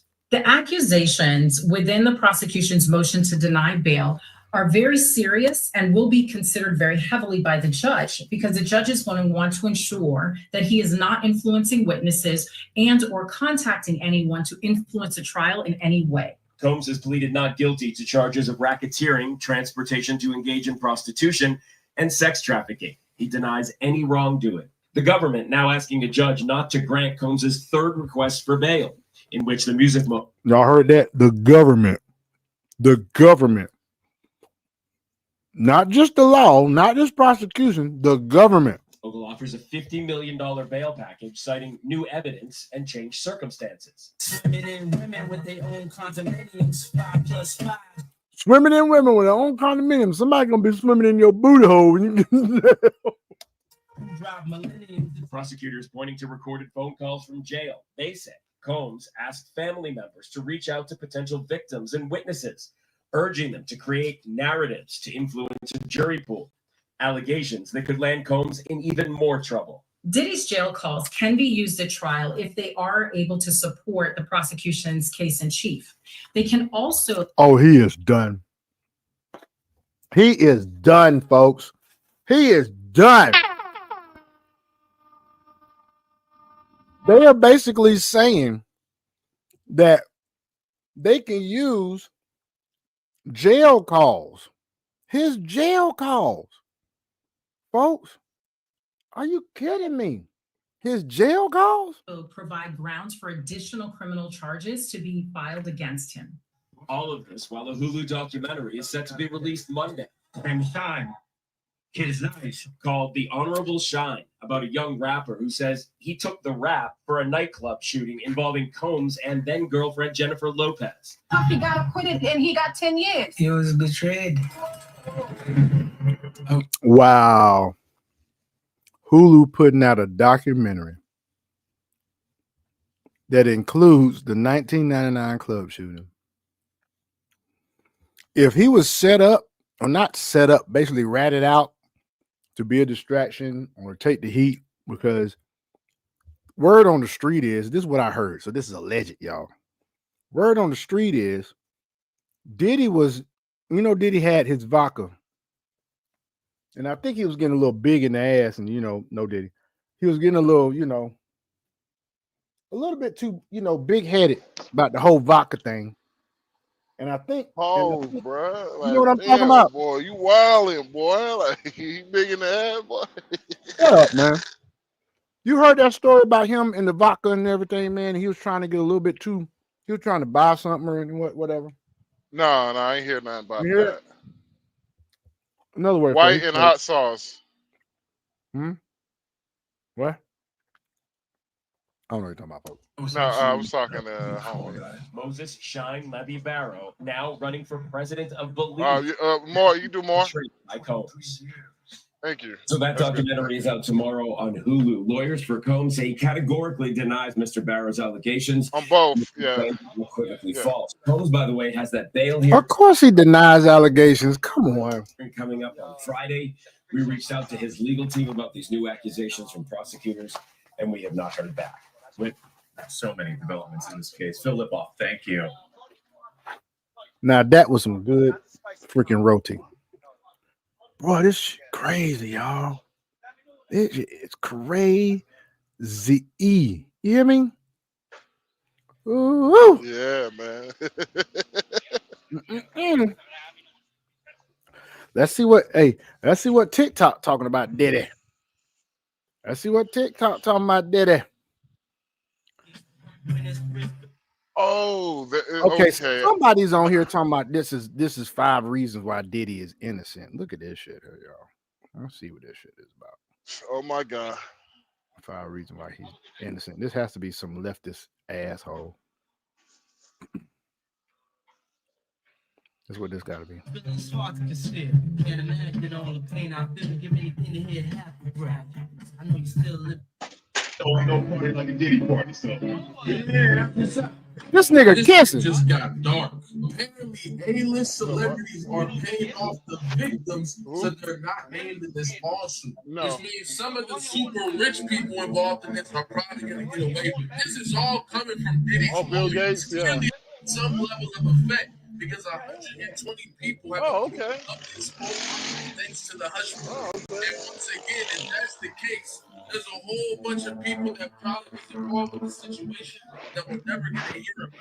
And it's definitely the guys that got a whole bunch of money to make people. Oh, okay. Heck yeah. I don't know about y'all, but that's kind of disappointing to me because everybody needs to go down, bro. There needs to be a complete restructure of how the industry operates. That's not going to happen if the same people that are doing these things get to go right back Hot to sauce. work. And I hope that Diddy can stay alive during this whole process because with P. Diddy going down, a whole bunch of the music industry is going to go down with him. He has to be able to speak first.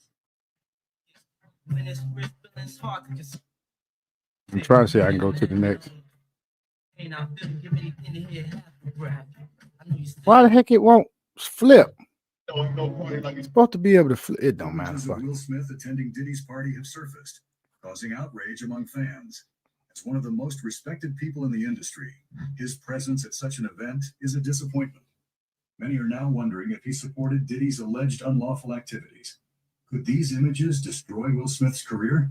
What did he say about such allegations?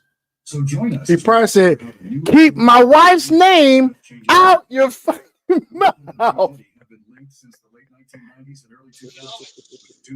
That's probably what he said. Diddy released his debut single in 1996. Will Smith released his debut single a year later in 1997. They have both been involved in various high-profile projects and have been spotted together at numerous events. In 2003, the pair were pictured together with boxing legend Muhammad Ali at a launch event for his book. 5 years later, in 2008, they were spotted with Will's son, Jaden Smith, P. Diddy's son, Christian Combs, and actor Tyrese Gibson at the premiere of Columbia Pictures. However, it's not just their friendly appearances that have raised eyebrows. Old pictures of P. Diddy's parties have surfaced, showing a disturbing and objectifying display of women. Kodak Black. A particular image from a 2004 freak-off party in Miami has There go Vivica Fox. with a woman decoratively positioned on a table serving as a Yes, on the table, butt ass naked. seen savoring a chocolate-dipped strawberry from the woman, while other high-profile guests, including Will Smith, Bruce Willis, Diana Ross, and Owen Wilson. That's very eyes wide shut. Who on the table? Who on the table butt ass naked? There's some woman at the party, bro.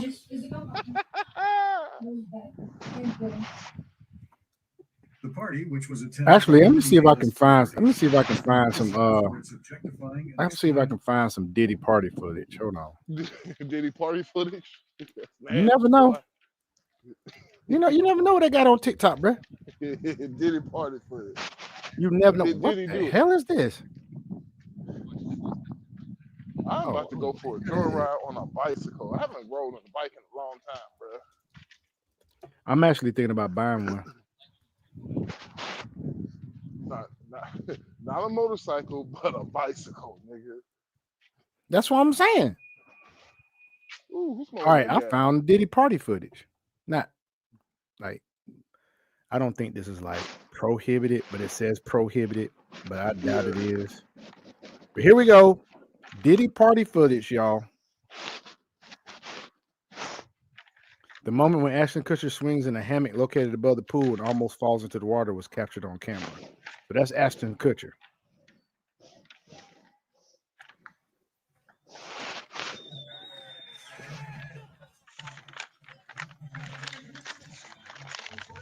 All white party. He was notorious for all white party. And that's in the Hamptons, guys. That is in the Hamptons. There are kids at this party, y'all. Babies. People got their kids at the party. That's his kids. That looks like I think that's his ex baby mama, his deceased baby mama right there. That's her. And actually, I know somebody that knows her personally because he was dating a woman that was doing her hair. Yeah. Good friend of mine was dating a woman that's his baby mama. His baby mama was doing her hair. So he knows a lot about Diddy. He's met Diddy before. I need to ask him some questions about Diddy.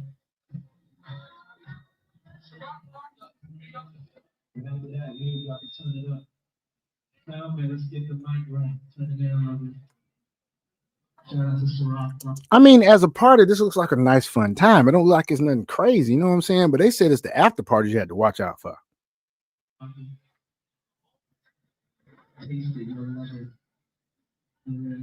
But he also spiked the damn drinks. Well, they say horse tranquilizer. If child welfare come in here in 30 minutes, that's on y'all. My kid is downstairs. What did he say? 15 minutes, the kids have to go. He said 15 minutes, kids got to get out of here. It's a responsible parent. They call me Diddy.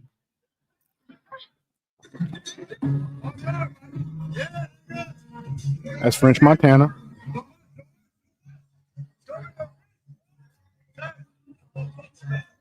You the secretary, I need you to point the secretary. It's not the show party too.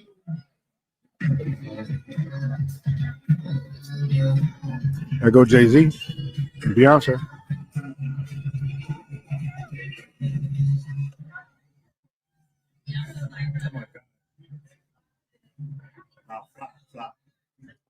That dude looked like a goddamn gay ass damn Quaker. I'm sorry. I got you. With that double-breasted suit on them tight ass pants. If it was red, he looked like Carmen Sandiego.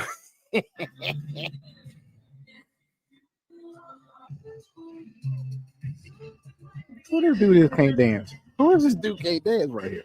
Look, this dude can't dance. Who is this? There go Ursher. Whoever this is, whoever it is, she got herpes too.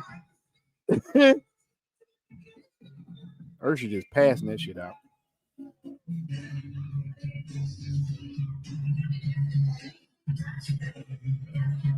Diddy's 50th. I mean, it looks like fun. Now, he had the best parties and everything. There goes Swiss Beats.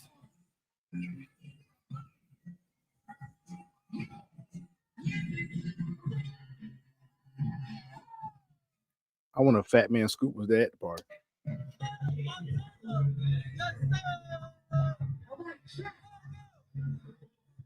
Look at little Kim O put that face on with a daggum skillet ass. That's Fat Man Scoop. I wonder if he was performing live.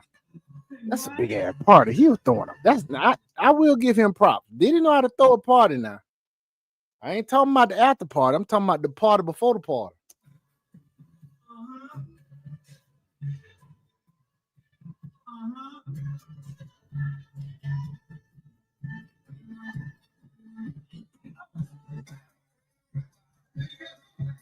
Not swag surf, the official song of the Atlanta Falcons, who did not swag or surf today with that terrible ass loss. They only scored 6 points.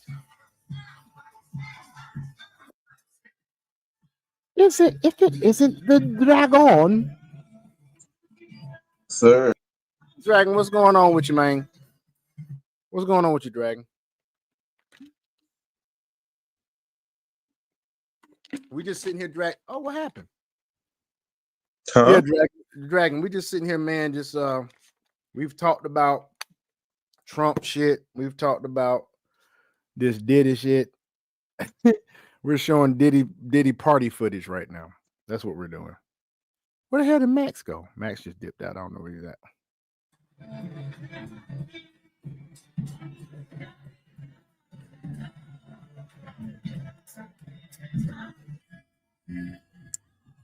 These are Diddy parties, guys. Let's see what else they got here. What else we got? Oh, shoot. Oh, I already saw this. Hold on.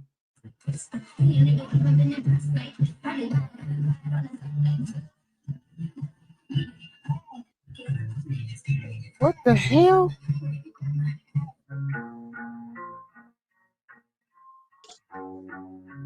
What is going on? Why you got two things, Dragon?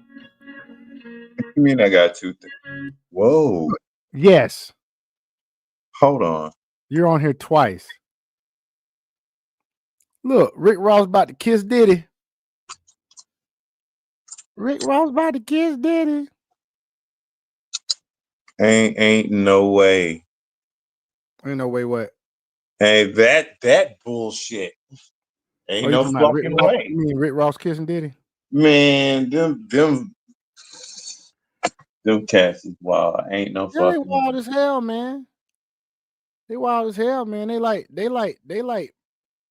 brute deodorant and Goddamn fuzzy faces.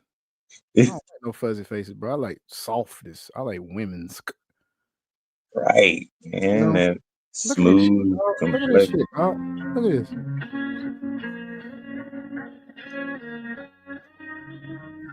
They said, now here's the thing. They said Kim Kardashian had Justin Bieber like her daggum sex slave, bro. I could see that.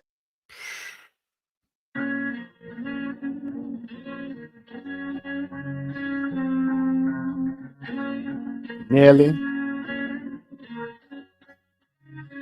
What? The thing is now, from what I just saw, is that there are high A-list celebrities that are paying off witnesses, so the witnesses won't tell them about them. What? Yep, probably signing NDAs and everything. Ain't that about something? Where Max at? But at the same, I don't know. Max is here, but then again, he isn't here. It's weird. And he muted his own mic, so he's the only one that can be in charge of that. I can't unmute him. I'm trying to get my shit situated because of the fact that I haven't rode a bike in years, so I'm on a bicycle right now. So you got your helmet on? I don't got my helmet on. I got headphones on, but we good. Got dang Armstrong over there. What's up, Armstrong? Armstrong in that bitch, bro. That's all right, Armstrong. At least you help. Hey, that bike can make you healthy, bro. It's true. There's some more Diddy-Fi. Look, why did these Q Sci-Fi? Bet this Q Sci-Fi. Oh, yep, Q Sci-Fi at a Diddy party. Uh-huh. What is this? Where the fuck I'm going? I don't know where the fuck I'm going. Is this pandemonium? What is this? I don't even know where the fuck I'm going, man. I might just cruise out, man. Fuck it. Her wig fell off. Is that Future? That sure the fuck is. Oh hell. Like Future talking to Diddy. This nigga got a industrial size bun coffee dispenser. You saw that? Yeah, why are they running like that though? I don't know. He attempted to kiss what's his face? Watch this. Tried to kiss the dude. You saw that shit? Yeah. And he got disappointed. Old boy didn't want to kiss. You see how big his eyes got? Mm-hmm. This shit crazy, dog. Ain't no Look at this. Oh, this is somebody trolling to my leak footage of Diddy. That is not Diddy party. You stupid. Yes, there are tapes that exist. Okay. I think I made my point clear. So the child welfare coming here in 30 minutes, that's on y'all. My kid's downstairs. You heard that, right? What did he say? He basically telling folk, if you got kids, so you need to go ahead and get them gone, and you go take them home, whatever you need to do in about 15 minutes, because then the adult party gonna start. He said his kids is downstairs. His kids are asleep. They downstairs. They put away. Thank you very much. He basically saying y'all got to go. You got kids, you got to go. Yeah, you got to deal.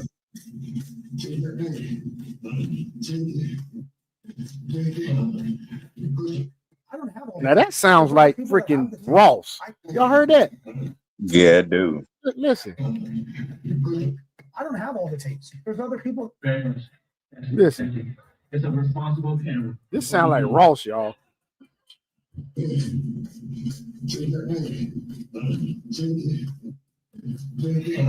No, that's Will. That's Will. 15 minutes, the kids have to go. That's Will Smith. Thank you. It's a responsible Hold on. parent. They call me Diddy.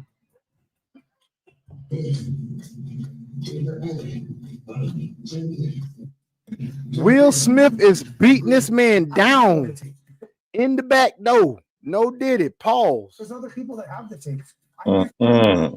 We already know they're shopping in Hollywood. We have proof of other people telling us. We actually didn't have that one they showed. So there's multiple out there. Remember, this has been going on for 30 years. So I'm not the only one. Oh, it's raining. Give me just that. But so yeah, it's gonna be extremely shocking. We've got to be really just kind of one step at a time. You can confirm nor deny that what you claim to have, that no one else has, correct? I would say this. Let's say there's 10 tapes, right? So this is hypothetical. Yeah. Hypothetically, there's 10 tapes. There's a couple of those that no one has but the flash drive. Any of those tapes they're basically owned by Diddy. If you're saying like somebody else And the feds have Diddy's tapes. took the photo, it doesn't matter. Even under the RICO thing, it's all Diddy's. That's his stuff. They're not Kim's tapes, they're Diddy's tapes. So we're gonna whistleblow on that. That's what a whistleblow is. Okay. So we're not asking him for permission. But here's the crazy thing. All of these Hollywood A-listers that are saying that they paying people off, dude, they got Diddy's tapes. It don't matter who you fucking pay off. They got all the tapes. All that raiding that they did, they got the tapes. The crimes being committed, drugging of women, S abuse, potential R word, potential N word. So they will be whistleblown and get them. They may have them. Look, the government, they don't need Chris Todd. Okay, you can tap your phone in 5 seconds. They don't need you to give them your phone. Okay, that's my point. We will present it to them at that time. If they say, look, they're not going to say if they have it or not. They'll say, thank you. I work with these people all the time. Thank you. Great job. Should we know something else? Is there somebody else that has that? And I'm going to rat those people out. Absolutely. Just when we thought the drama around Diddy couldn't get any crazier, new images from one of his wild parties have surfaced featuring none other than Will Smith. And let me tell you, the secrets this footage reveals are jaw-dropping. If you thought Will Smith's reputation had already taken a hit over the last few years, this new leak might push it even further. Who kissing? Who's that kissing? Oh, he was kissing his son in the mouth.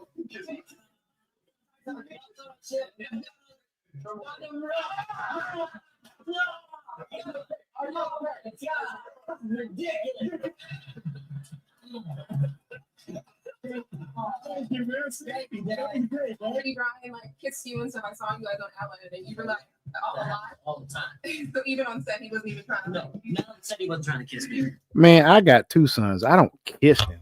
I may kiss them on the forehead, but they 8 and 6. When they get this age, you ain't kissing nobody. We dap each other up. I hug you, man. Please. But after the set, he'll try to kiss me. When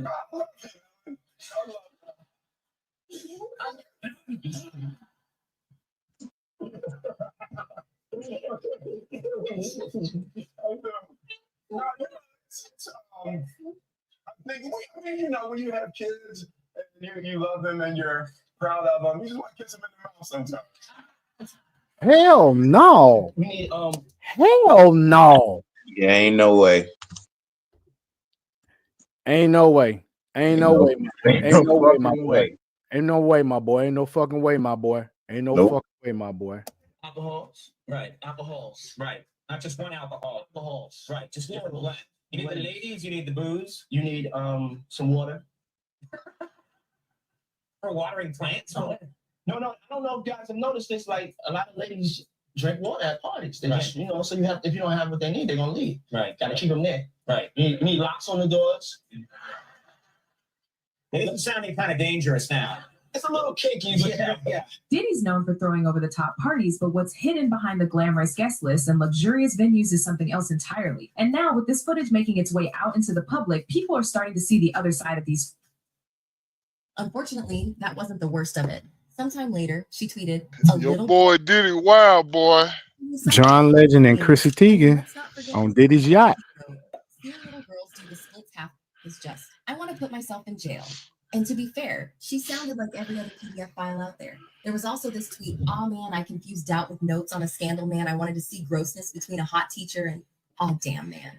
And if you think this is bad, well, wait till you check out her tweets about Anthony Weiner. For those of you who don't know, he's a former U.S. representative who got kicked out for some pretty horrible reasons. And let's just say that this man should never return to the business. But get this, Chrissy Teigen does not care about the severity of his crimes. She once tweeted, "I'm about to Anthony Weiner this." And fans know for a fact he didn't mean anything nice by that. What's up? What's up? Oh, I know I was unmuted. He's like, he's about to Anthony Weiner this. I was like, bruh. Oh, nasty. Yeah. And if you think she might have meant something different, well, then you might want to read this tweet where she says, "I am going to jail over pizza. FYI, pizza is used as a reference by PDF files to avoid being detected. And Chrissy has made a lot of these tweets about pizza that are hardly appropriate. There are almost too many for it to be a simple coincidence. And then there's this tweet that had fans picking up their pitchforks. Model wrote, "I'm bored. Really want to watch Give Birth? Where can I watch Giving Birth MTV? I mean, that doesn't make sense, but I'll try." Apart from the concerning tweets, Chrissy also had the internet in an uproar when she tweeted about eating human meat. Her tweet read, "If you said eat this one bite of human and you can eat any other meat the rest of your life, or Chrissy, you eat turkey forever, I'd eat human." What? Yeah, they've been known to do that stuff, Doc. That's nothing new. No. I'm just surprised she admitted this shit on Twitter. Oh, yeah. You know, they be bold like that because they ain't going to think most people going to pay attention and write it off. Good God Almighty, man. This thick 37-year-old Dominicana. Some fans wanted to give her the Hey, man, the one that I seen earlier, bro, besides that little vanilla milkshake that I seen, that motherfucker right there, boy, that, oof. They're Haitian. Man, look. This shit here look terrible. I went back to the Santo Domingo on my Twitter. I mean my Tinder. Mm-hmm. After that conversation we had with Woo the other day, I tried to put it in America, man. Ain't nobody take that bait, bro. But they probably stopped reading it because I got a lot of Spanish on my profile. about her dislike for turkey meat. You talking about here in the States? Because that's what I got too. Yeah, in the States, yeah. Yep. Know why Chrissy would say something like this, because it's States not like is dumb for, bro. Screw the States. So the only other explanation is that she actually meant that, which is a disgusting possibility. Now you might think, how can Chrissy be so brazen with her comments? Easy. Sensitive content. No, I ain't skip it. Let's watch it. Oh, this is the Cassie video. Everybody's seen this.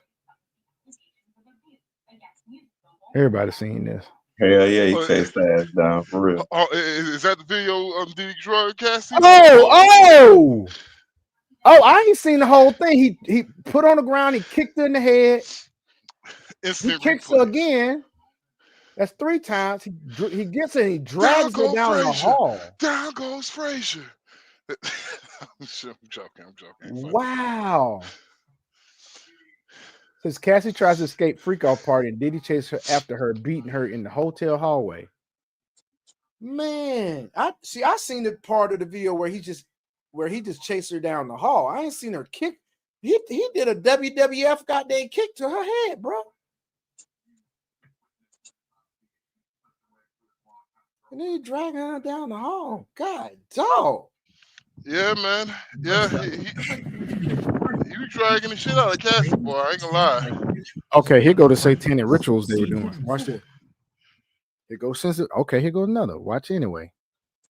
That's the same thing. And first up, what if I told you there's proof Diddy performs strange satanic-like rituals on his party guests? See, in 2004, Diddy threw himself a birthday party that appeared to be just like the rest. He invited celebrities like Will Smith, Owen Wilson, and a bunch of the famous people to come over, have drinks, and eat dinner. But when it was time for the food to come out, that's when things took a dark turn. Out came a table full of grapes, chocolate, here you go, Max. This is when he had the chicks laying on the table butt naked.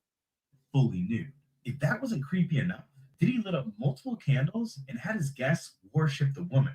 Then, everyone proceeded to eat food right off her body.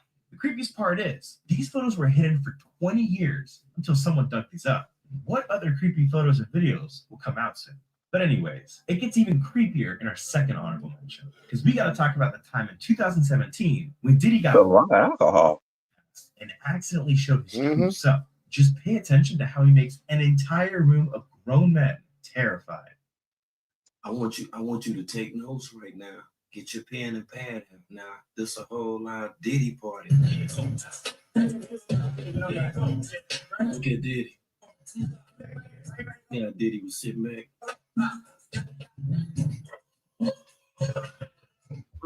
None other than Ursula. Why they got their shirts on? Now did it and got up.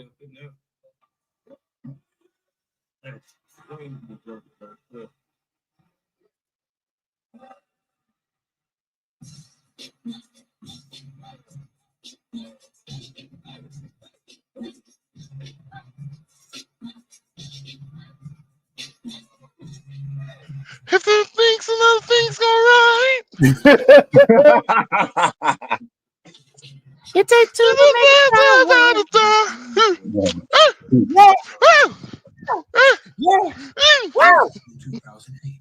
TriStar Sports and Entertainment. Okay, this Brittany and Diddy. Scrutiny for its involvement in Britney's concerns. T-minus 3 minutes to crypto news. T-minus 3 minutes to crypto news. All I'm gonna say is, bro. And then after crypto news, we'll do we're gonna do Max's mumble rants first, then crypto. So Max's mumble rants first. I don't got nothing. I really don't got nothing. I don't really got nothing to ramp on, man. Only thing I got to ramp on is, bro, this was bad. Save it. Then just save it. Then don't even worry about it. Yeah, just save it that way. I was literally about to start talking. You said you ain't got nothing though. Nigga, I was starting off, bro. Damn. We wasn't saying it was your time to go. You said that's next, but we ain't got the next yet. I thought you was ready now. No, I was not. Oh. You said we were saying next, and you said I don't really got nothing to say. I was like, well, okay. But anyway. Was truly in Britney's best interest, or if they were more focused on profit and maintaining control over her image and career. This backdrop adds an extra layer to the connection between Britney and Diddy, especially when considering how both have navigated the intense pressures of fame. Why old boy that's speaking in the video sound like he trying to be a sexy version of Ving Rhames? Well, he sound like Tony. Not Tony. Is it Tony Baker? I don't know. Dude's how he trying to be. Not Tony Montana. Tony Montana. If you're trying to be Tony Montana, but he'd be Tony Baker. He'd be like, Jono, Diddy had the parties, Diddy had the parties. I don't know if you these parties, there's too much stuff happening in these parties, man. Too much stuff happening in these parties, man. I don't like these parties, man. God Almighty. Diddy Combs together in public has become a focal point in discussions about past relations. You want to see my? I bet you Diddy like. You want to see my little friend? My little friend. And the roles they have played in the entertainment industry. A famous instance of this connection occurred in 2007 when Britney and Diddy were seen together at the Hard Rock Hotel in Las Vegas. Y'all think Diddy be going around doing the party and everybody dancing, smelling their booty? He probably do. Can you imagine just hey? Socialite Paris Hilton, making for a start. That attracted significant media attention.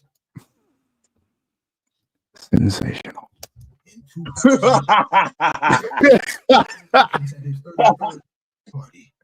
I could just imagine it, man.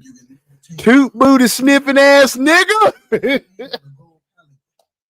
You tooty booty sniffing ass nigga. Take that. I want to take it. Smell it all. Sensational. Sensational. The event was attended by numerous high-profile guests. I bet he won't smell precious or goddamn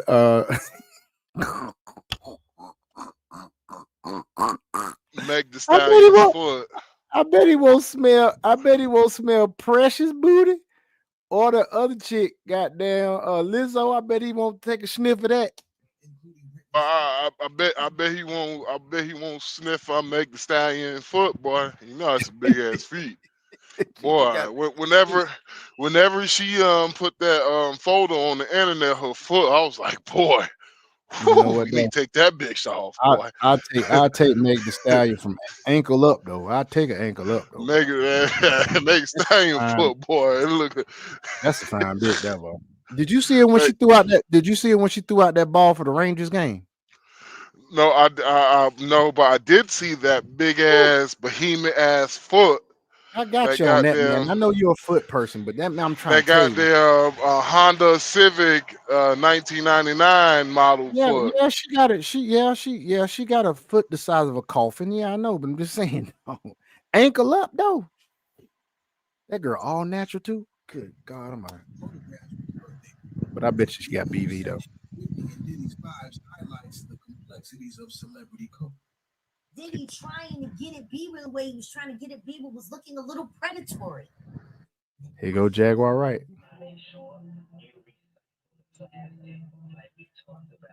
People at that party, including Make sure you recycle the plastic like we talked about.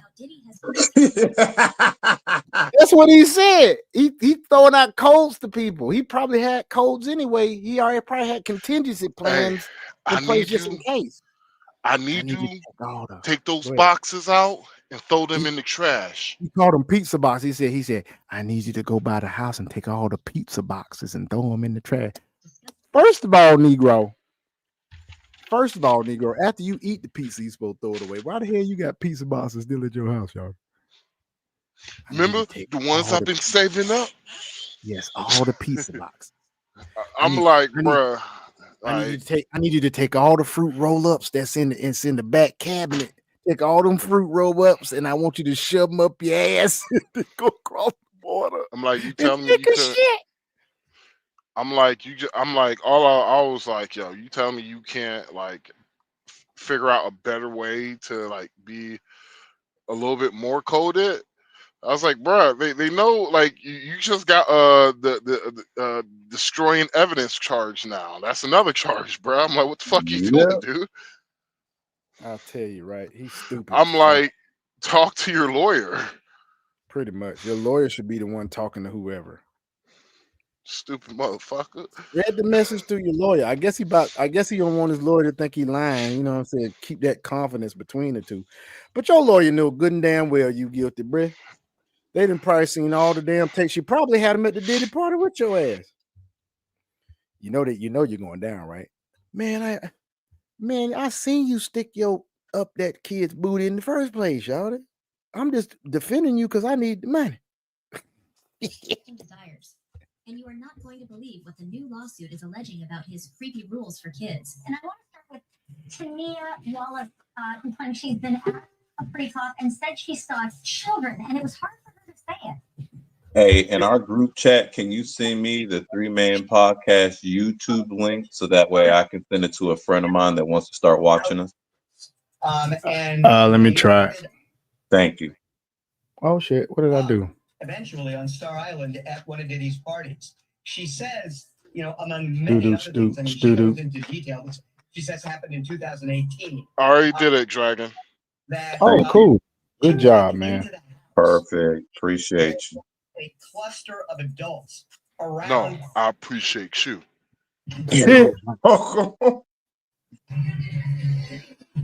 Oh yeah, I saw that. Take that. I hope they get TJ Jakes. I hope they get TJ Jakes. PD Jakes. I hope they get him. There are always things happening, always things being reported. Some things are more germane than others, in my view, my opinion. This, however. Hey, every time I hear that word germane, it reminds me of this movie where somebody said, you don't have to germane me with so-and-so. Dude said, the Germans ain't got shit to do with it. I can't remember the name of that movie, dog. But this dude sat there and said, you don't have to germane me with this and this. And the dude said, the Germans ain't got shit. Oh, it's Smokey and the Bandit. Smokey and the Bandit Part 2. I know this is off subject, y'all. We're about to go back to crypto after this. So it's Smokey and the Bandit. You got Sheriff Justice, who is played by Jackie Gleason. And the black cop was like, he was telling him who he was. And the black cop said something, you don't have to germane so-and-so, so-and-so. And Jackie Gleason looked at that dude and he said, the Germans ain't got shit to do with it. It was so goddamn funny, man. I'm going to find a clip and play that at the end of the damn podcast so people know what I'm talking about. All right, let's continue this one then. We're going to go to crypto It's not news. funny, Sean. Shut the hell up.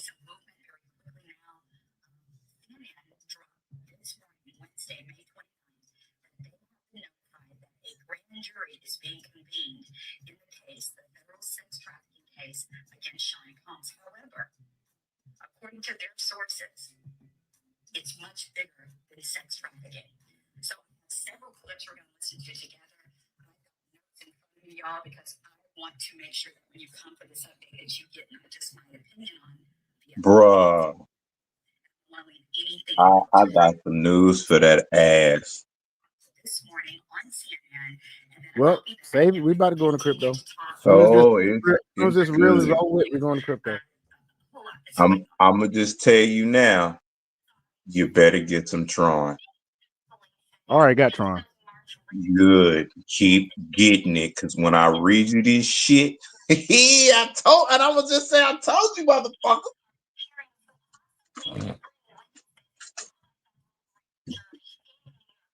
I gotta get some more of this shit.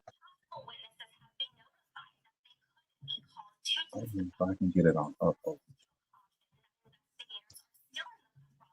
Bruh. My Coinbase, which was $317 on Wednesday of this past week, is now almost $600. It's almost double. And all I've done is put 50. Only cash I've put in it is $50 for Bitcoin. And then anything else I've done is just transfer crypto from one crypto to another. You know, a crypto that was meme into a utility crypto. And I kid you not, man, I'm almost at $600 in my coin account. I told you. Crazy, dog. I told you.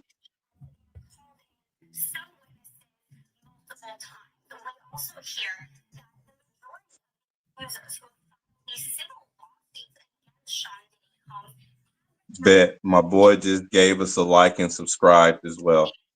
Cool.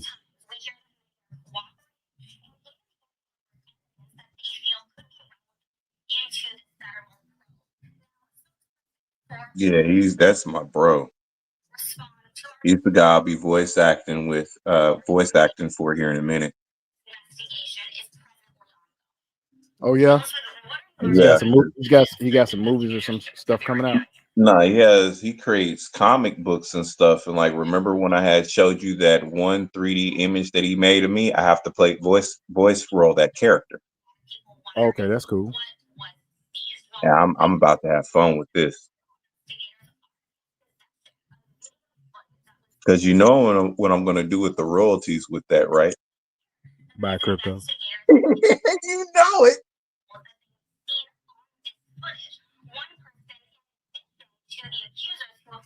Let me get something to drink really quick.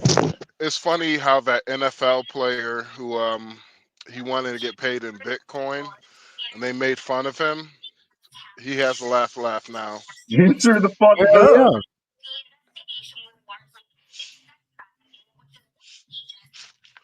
Like, he got paid millions of dollars in Bitcoin, and I'm just like, damn. Wait, you wanna know what the funny thing is?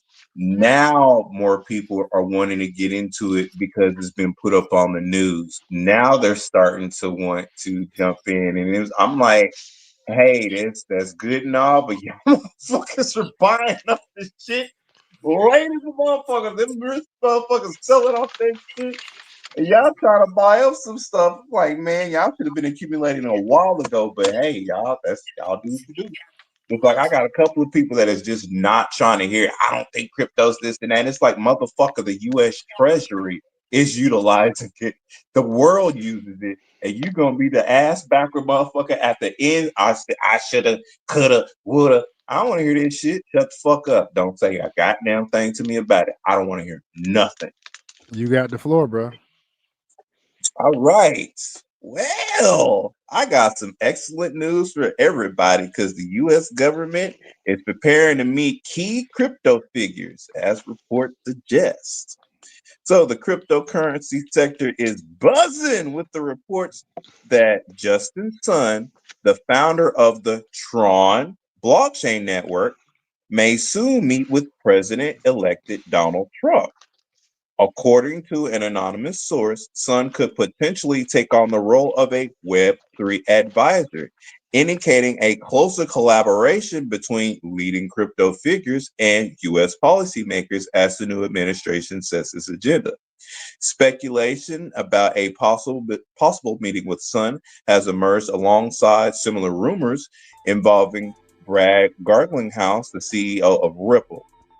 Garlinghouse is reported to have engaged in discussions with Trump and his recent social media activity. They did post that to where they did talk about that. such as liking a tweet related to the rumored meeting has been interpreted by many as a self-taught confirmation. In a recent Fox Business interview, Garlinghouse humorously dodged questions about the potential talks, further stoking speculation. Market optimism surges after U.S. election. Following the recent U.S. presidential election, the crypto market has experienced a notable surge in activity. Investor optimism has driven the total market capitalization to surpass a $3 trillion milestone, attributed to expectations of a pro-crypto regulatory environment under President-elect Donald Trump's leadership. Literally, the crypto market cap skyrocketed past $3 trillion after Trump was elected president. You can go on CoinMarketCap and look this information up.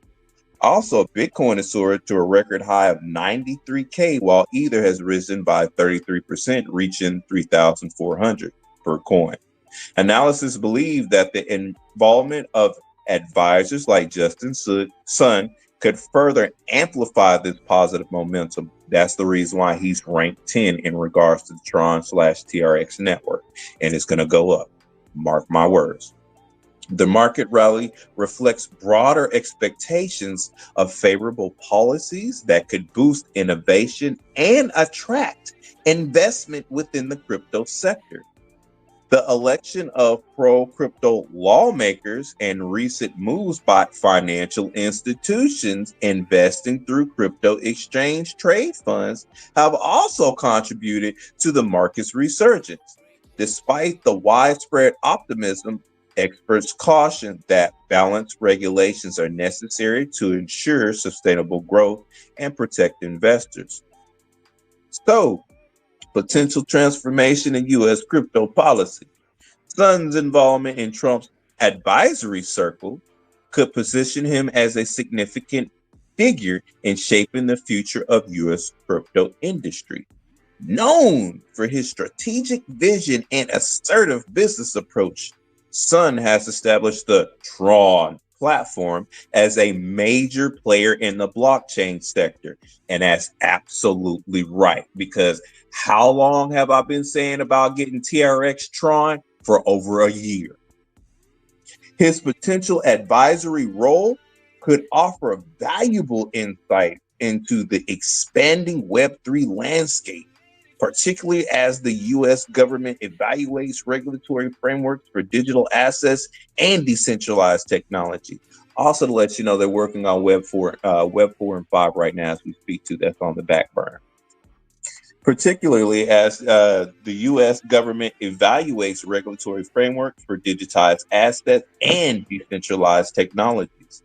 The possibility of Sun joining Trump's advisory team coincides with the ongoing speculation about Ripple CEO Greg Garlinghouse. The prospect of the new administration adopting a more crypto-friendly stance has heightened optimism among investors and industry stakeholders. Supportive lawmakers may play a crucial role in crafting policies that foster innovation in blockchain and digital assets, while also implementing necessary investor protections. While market reactions have been overwhelmingly positive, experts advise caution against expecting a completely hands-off regulatory approach. They emphasize that clear and consistent regulations are essential for the industry's long-term growth. Effective oversight is needed to prevent issues such as fraud and the market manipulation while still supporting innovation. In this context, the participation of experienced industry leaders like Sun and Garlinghouse could help steer discussions towards a balanced regulatory framework that nurtures both innovation and investor confidence. What Sun's advisory role could mean for the industry? If Sun is appointed as the Web3 advisor, his influence would extend well beyond the Tron network. His involvement is expected to shape broader regulatory conversations, potentially benefiting the entire cryptocurrency ecosystem. Industry participants view this as an opportunity to gain much needed regulatory clarity, which could pave the way for greater institutional investment and wider adoption of digital assets.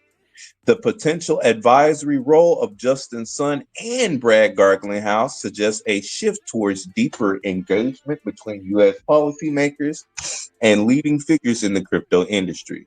This heightened level of collaboration could signal the new beginning of a new era in which regulatory policies are crafted with direct input from industry insiders, resulting in a more balanced and innovative friendly frameworks.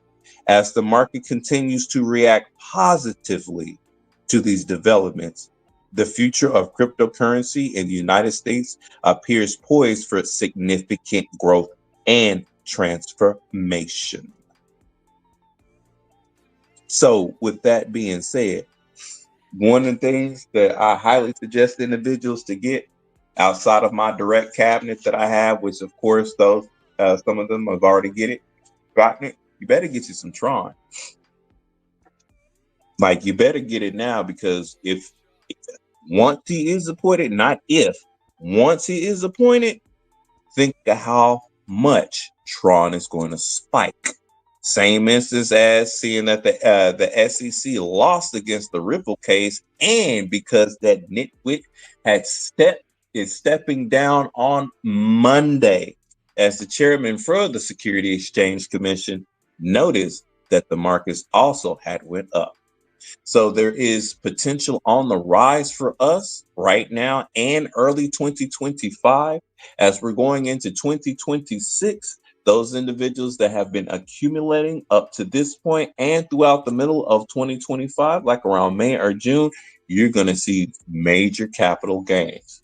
Now, mind you, of course, the marketplace is going to have its ups and downs, just like the traditional marketplace. But overall, we're in this bull run, and I'm a tourist, so I'm running along with it, baby. Give me one moment, and I will gladly get this next bit of information that I know that everybody is going to like. What do you need us to do for this moment while you gathering the information, bro? Oh, nothing. I got the information now. Okay, Because cool. guess what? Nigeria leads on the top list of top 10 African countries with the highest crypto adaptation in 2024. Not to also mention, remember, Africa is coming up with their own exchange called Celia. So, let's see about this. A recent published report on global cryptocurrency adaptation is a growing trend in Africa. The latest ranking by Chain Analysis shows that Nigeria ranks second globally and is the only African country in the top 20 position. Nigeria reportedly received about 59 billion in cryptocurrency value between July 2023 and June 2024. Amid high inflation and a crackdown by African governments on cryptocurrency platforms, the continent's crypto adaptation has experienced massive growth since 2023. The growth is driven by substantial investments and increased individual interest, facilitating trading across Africa. Africa sees massive crypto adaptation. A recent report by Chain Analysis by Sub-Saharan Africa contributed about 2.7% to the global crypto economy transaction volume this year. However, the region has experienced significant growth in crypto transactions with an estimated value of 125 billion during the review period, representing a 7.5 billion spike in 2023. Africa's massive crypto adaptation is due to increased usage among Africans who leverage digital currencies for various reasons, such as business payments, inflation hedging, and smaller, more frequent transactions.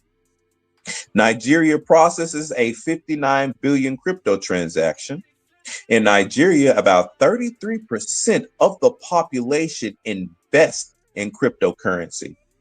Now, hold on, but before I go forward, I want to make this. I want to make this point. So, since 2023, 33% of them have invested in crypto, while over here in the United States, since a little bit before 2023 and the like, only 5% have invested in crypto, and now it's up to 10% after President Donald Trump had got elected, and now that information is now on the news. Now it's about to spike up to about 15 to 20%. You see how we've been slacking over here while everybody else has been innovative, doing what they need to do so that way they're ahead. Most people over here are behind, but it's really the emotional ones that are screaming at the top of their lungs and doing a whole bunch of other stuff. I don't want them to necessarily I want them to get into the space because I want them to buy high and sell low. That's what I want them to do. Let me finish. However, government crackdowns on crypto platforms have stifled adaptation, excluding Celia. Celia is Africa's #1 and first exchange. You can actually go online to their website. You can go to Celia Finance. You can go on to Google Play or even in your iOS store and type in Celia app. You're able to download the app and you can start mining now. You will have to do your KYC, which is know your customer, know your client, put in your information, and then you'll be good to go. They're also doing their initial coin offering or ICO feature to where they are building up a certain amount to make sure that exchange is going on. So they are requesting United States Tether in order to assist them so that way they can get their exchange fully up and running. And once that exchange is fully up and running, everybody that has actually been mining and that has been participating in it, best believe you're going to have a bunch to go along with it, especially seeing the fact to where Nigeria alone has processed a $59 billion crypto transaction. So they have something to back that. Not only do they have the money, but isn't the world going after Africa's resources in which they can actually tie their resources to said cryptocurrency? Oh, that looks like that's going to be massive gains all across the board. And then especially when the US wants to go in there and talk with them, because once Trump, if he's not already aware of it, once he gets aware of that, what do you think that he would do in regards to having a collaboration set with them, seeing that 98% of all stable coins is pegged to the US dollar? So that would make the marketplace significantly jump if he were to do exchanges with them, or even if he were to get into Celia himself. So I'm going to tell y'all now, just like I've been telling my cabinet, and I give big thumbs up to those that have been mining it daily, because you have solidified yourself within your wealth. Because not only do you have stuff here, now you have stuff that functions abroad in a area that has literally accumulated $59 billion in crypto. Just take note of that. Like I said, I'm not giving you financial advice or anything else, but I'm telling you something that will benefit you. It's up to you if you want to go ahead and you want to partake within that and capitalize on it, or you can sit up there and do a whole bunch of other stuff. Go play video games or something else like that. Like I really will tell people that. Like if you're not serious about maximizing your investment and making sure that you're set for the future, and if you enjoy living from paycheck to paycheck and other stuff like that, you ain't even got to take heed to what I have to say. Go play Call of Duty or something else like that. For all the other individuals, though, by all means, go call my bluff. Go look this up. Go download the app. Or you can even go to my TikTok, which is Shin Dragon Emperor, because I'm going to be placing most of my links on there. Or I'll have it to where some of the links that we have to some of the exchanges, mining apparatuses, and other stuff, we'll have it linked here to the 3-Man podcast, because we're all mining. All of us are mining daily, to where we're getting free Bitcoin and other coins for free that we're able to convert in which that way not only are we buying, but we're utilizing the cloud mining and other apps. So that way we're maximizing our gains and we're capitalizing on it. What you do with your time equates to what your investments and what your wealth is. So if you're spending most of your time not focused on your wealth and not focused on BS, you wonder why you have more BS in your life than you do have liquidity and wealth. And that's an absolute fact, because every billionaire, millionaire, and everyone else that is highly successful will tell you the exact same thing. I learned from the best. Let me go ahead and finish up. The government's restriction include instructing telecommunication companies to restrict access to crypto platforms and directing operators to discontinue NARIA transactions.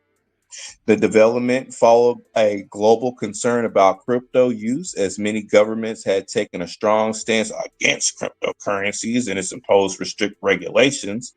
Despite challenges, Nigeria reportedly received about 59 billion in cryptocurrency value between July 2023 and this June 2024, not too long ago, making it the only African country in the top 20 ranking in 2024. Now, let's look at the top 10 African countries. Number 1, Nigeria. Nigeria maintains its lead with the highest adoption rate in Africa and second globally. Ethiopia came second, as we all crowned the fastest growing cryptocurrency market on the continent for retail size stablecoin transfers, with 180% growth per year. Morocco's next. Morocco's crypto adaptation index is 20th globally, according to a 2023 report from blockchain analysis firm Chainalysis. After Ethiopia, Morocco is Africa's third country with the highest crypto adaptation rate. Next is Kenya. According to the Chainalysis 2024 Global Crypto Adaptation Index, Kenya ranks 28th globally regarding cryptocurrency adaptation. In 2020, Kenya had the most significant volume in Africa, coming second only to Nigeria, with Bitcoin trades totaling approximately 6.48 billion Kenya shillings. They've been doing it for the past 4 years. No wonder they ranked up there. South Africa. Cryptocurrency is undoubtedly transforming the financial landscape of the region, home to several high-ranking nations on our global adaptation index. Uganda ranks sixth on the continent and 34th globally in the past year. It had witnessed immense growth in crypto adaptation. Algeria has seen a growth interest in Bitcoin and other altcoins. Algerian traders should consider the platform's security, affordability, and features when choosing a cryptocurrency exchange. The country is ranked 7th in Africa and 43rd globally. Egypt. According to recent data, Egypt's cryptocurrency adaptation rate is relatively high within the MENA region. Estimates suggest that a user access rate of around 9.82% in 2024, with projections for further growth to reach 11.3 million users by 2025. This places Egypt among the top crypto adaptation countries in the region, even though the Central Bank of Egypt has issues warning against the using digital currencies. That's because they still want to keep that fiat in circulation until they get certain regulations going. Then they'll be all for it like everybody else. Wait, check this out. Ghana is experiencing a growth interest in cryptocurrency, with several factors contributing to the increase. The West African country is ranked 9th on the continent and 46th globally. So, the Democratic Republic of Congo, even in the Congo, bro, the country has seen a surge in cryptocurrency adaptation, earning the 10th spot in Africa and 48 globally. So if them boys out there in the Congo is stacking this up, man, come on, man. Y'all tripping. So the top 20 positions in the global 2024 index were dominated by Central and Southern Asian countries in the Oceania. India led Asia, which took 7 out of the 20 spots. And that's what I have for the crypto news this evening. I know it was a little bit short, but I just wanted to go ahead and indicate what's on the horizon because things are looking really, really good for us over here. And if you're invested in certain activities that's going abroad as well, too, that's another way to maximize and capitalize on your gains. Because why I have to say this, especially now after hearing all this information and knowing the fact to where Africa had 59 billion in cryptocurrency to surge through it, and they're coming up with their own exchange as well too, so that way they can make sure that they meet regulations and other stuff. Because when you look at the white paper for Celia, and I'm going to advocate for Celia out the wazoo, because that's going to be backed by its resources and not just pegged to the dollar, which is going to let you know that it's going to have exponential growth, especially if you're mining daily. So by the time the exchange hits, hopefully my cabinet will have anywhere between 2,000 to 3,000 Celia. I'm about 700 off from having 2,000 myself. I'm not selling my Celia out the gate. I'm going to wait till it drops a little bit. Allow some people to buy up some because I'm going to be able to buy up some. You'll be able to buy it with Tether and or switch out other stuff with that too. Because once you do have the app and you start mining on it, that app that's mining, once everything's cleared out, it's going to change into the exchange for you. And those that have been mining are going to get a certain percentage rate in regards to it because you help with the stability and the growth of said exchange. Same instances like individuals that's staking and buying Crow for crypto.com to get those incentives and make sure that the transactions across the blockchain is going to be situated and nice. They're going to be giving you your little dividend payouts, which me for myself, I didn't have 4 dividend payouts this month from holding Crow alone. Thankfully, the marketplace is going up, and which you will keep going up as well too. Also, if people aren't aware, LeBron James and the LeBron family is heavily invested in LeBron James. crypto.com too. So notice when the Lakers start playing and they start playing at the crypto.com arena and LeBron James is playing at the crypto.com arena, what happens to Crow? It always has a nice little spike. Always has a nice little spike.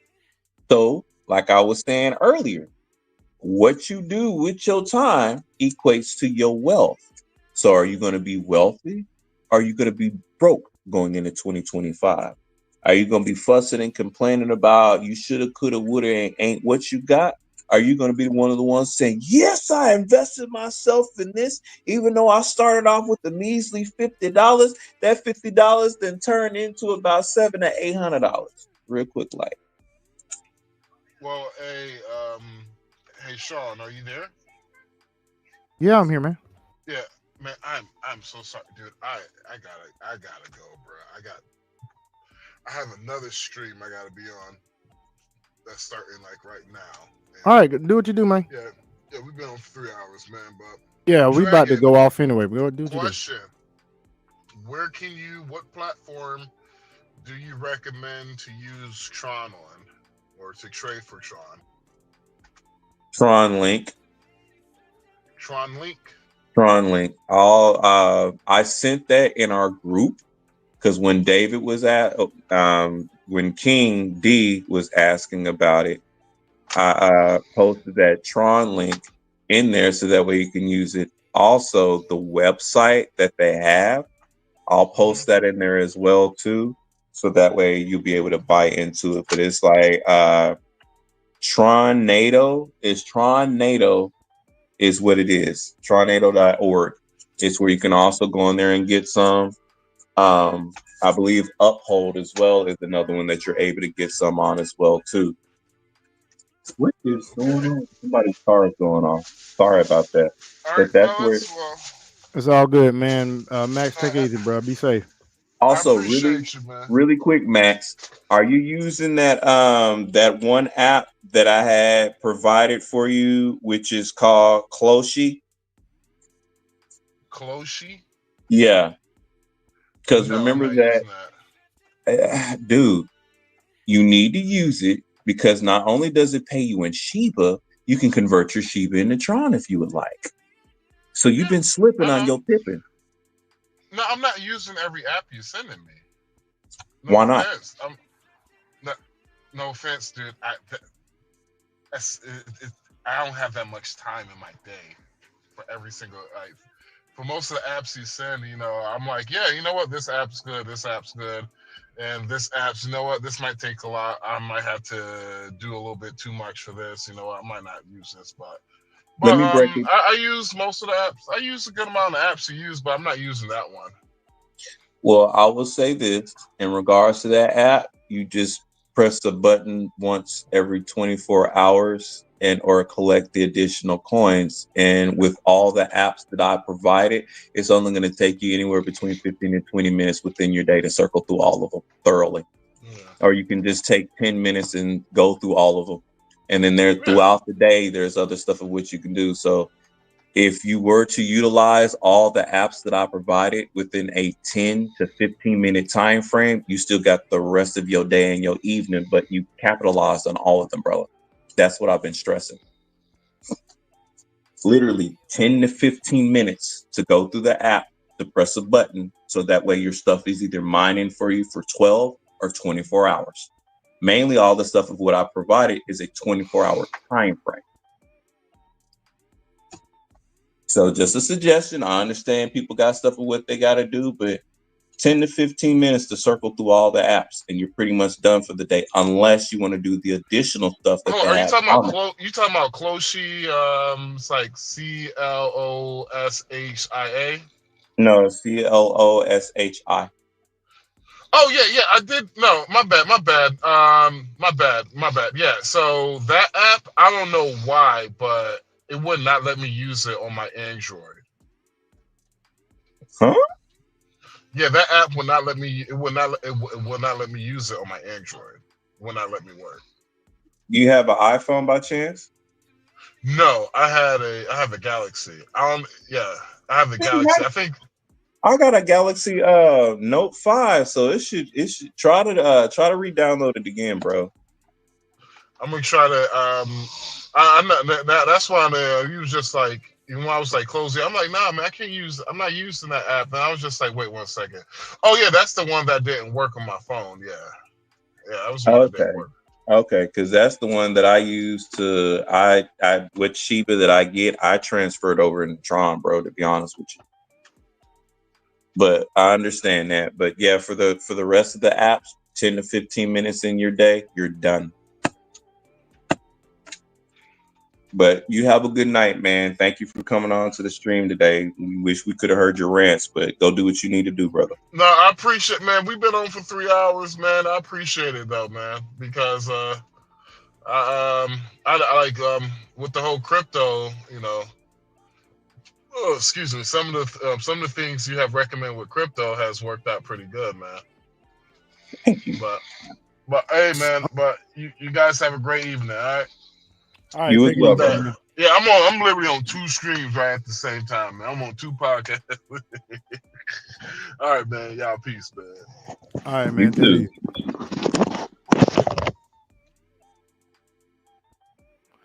You got anything else to say about crypto, bro?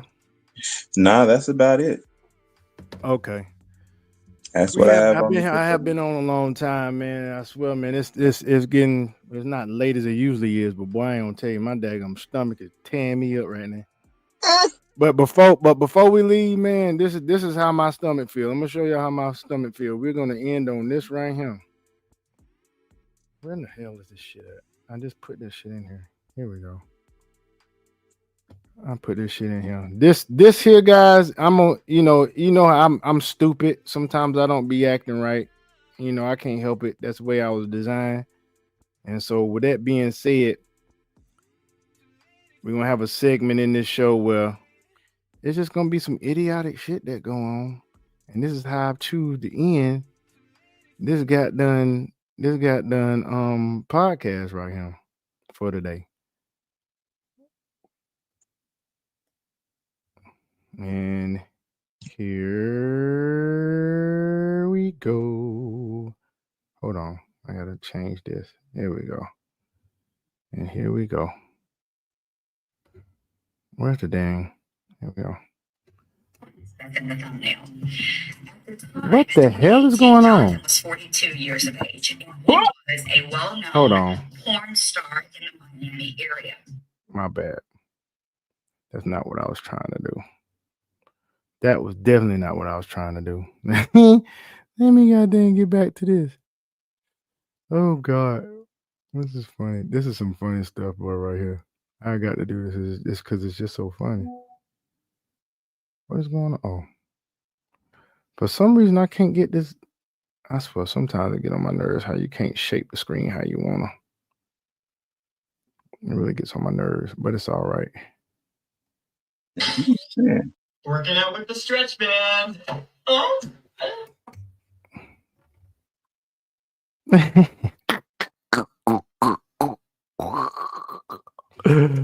Because I fought.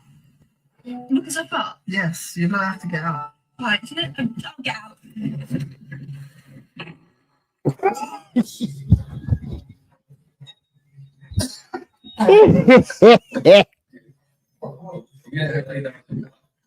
Sorry.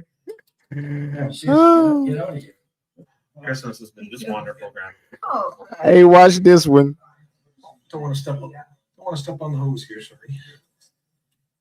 This is pure evil. He farted in the filter of the damn coffin.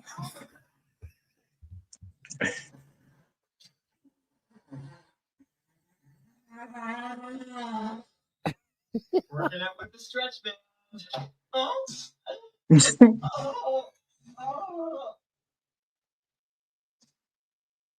He farted twice.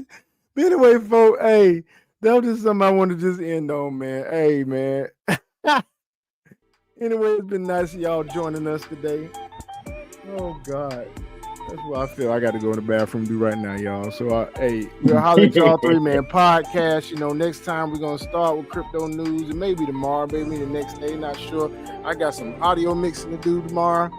So, hey, for your audio mixing needs, go to Brickhand Studios at gmail.com, brickhandstudios@gmail.com. And any needs with crypto, tell them where they can find you at, Dragon.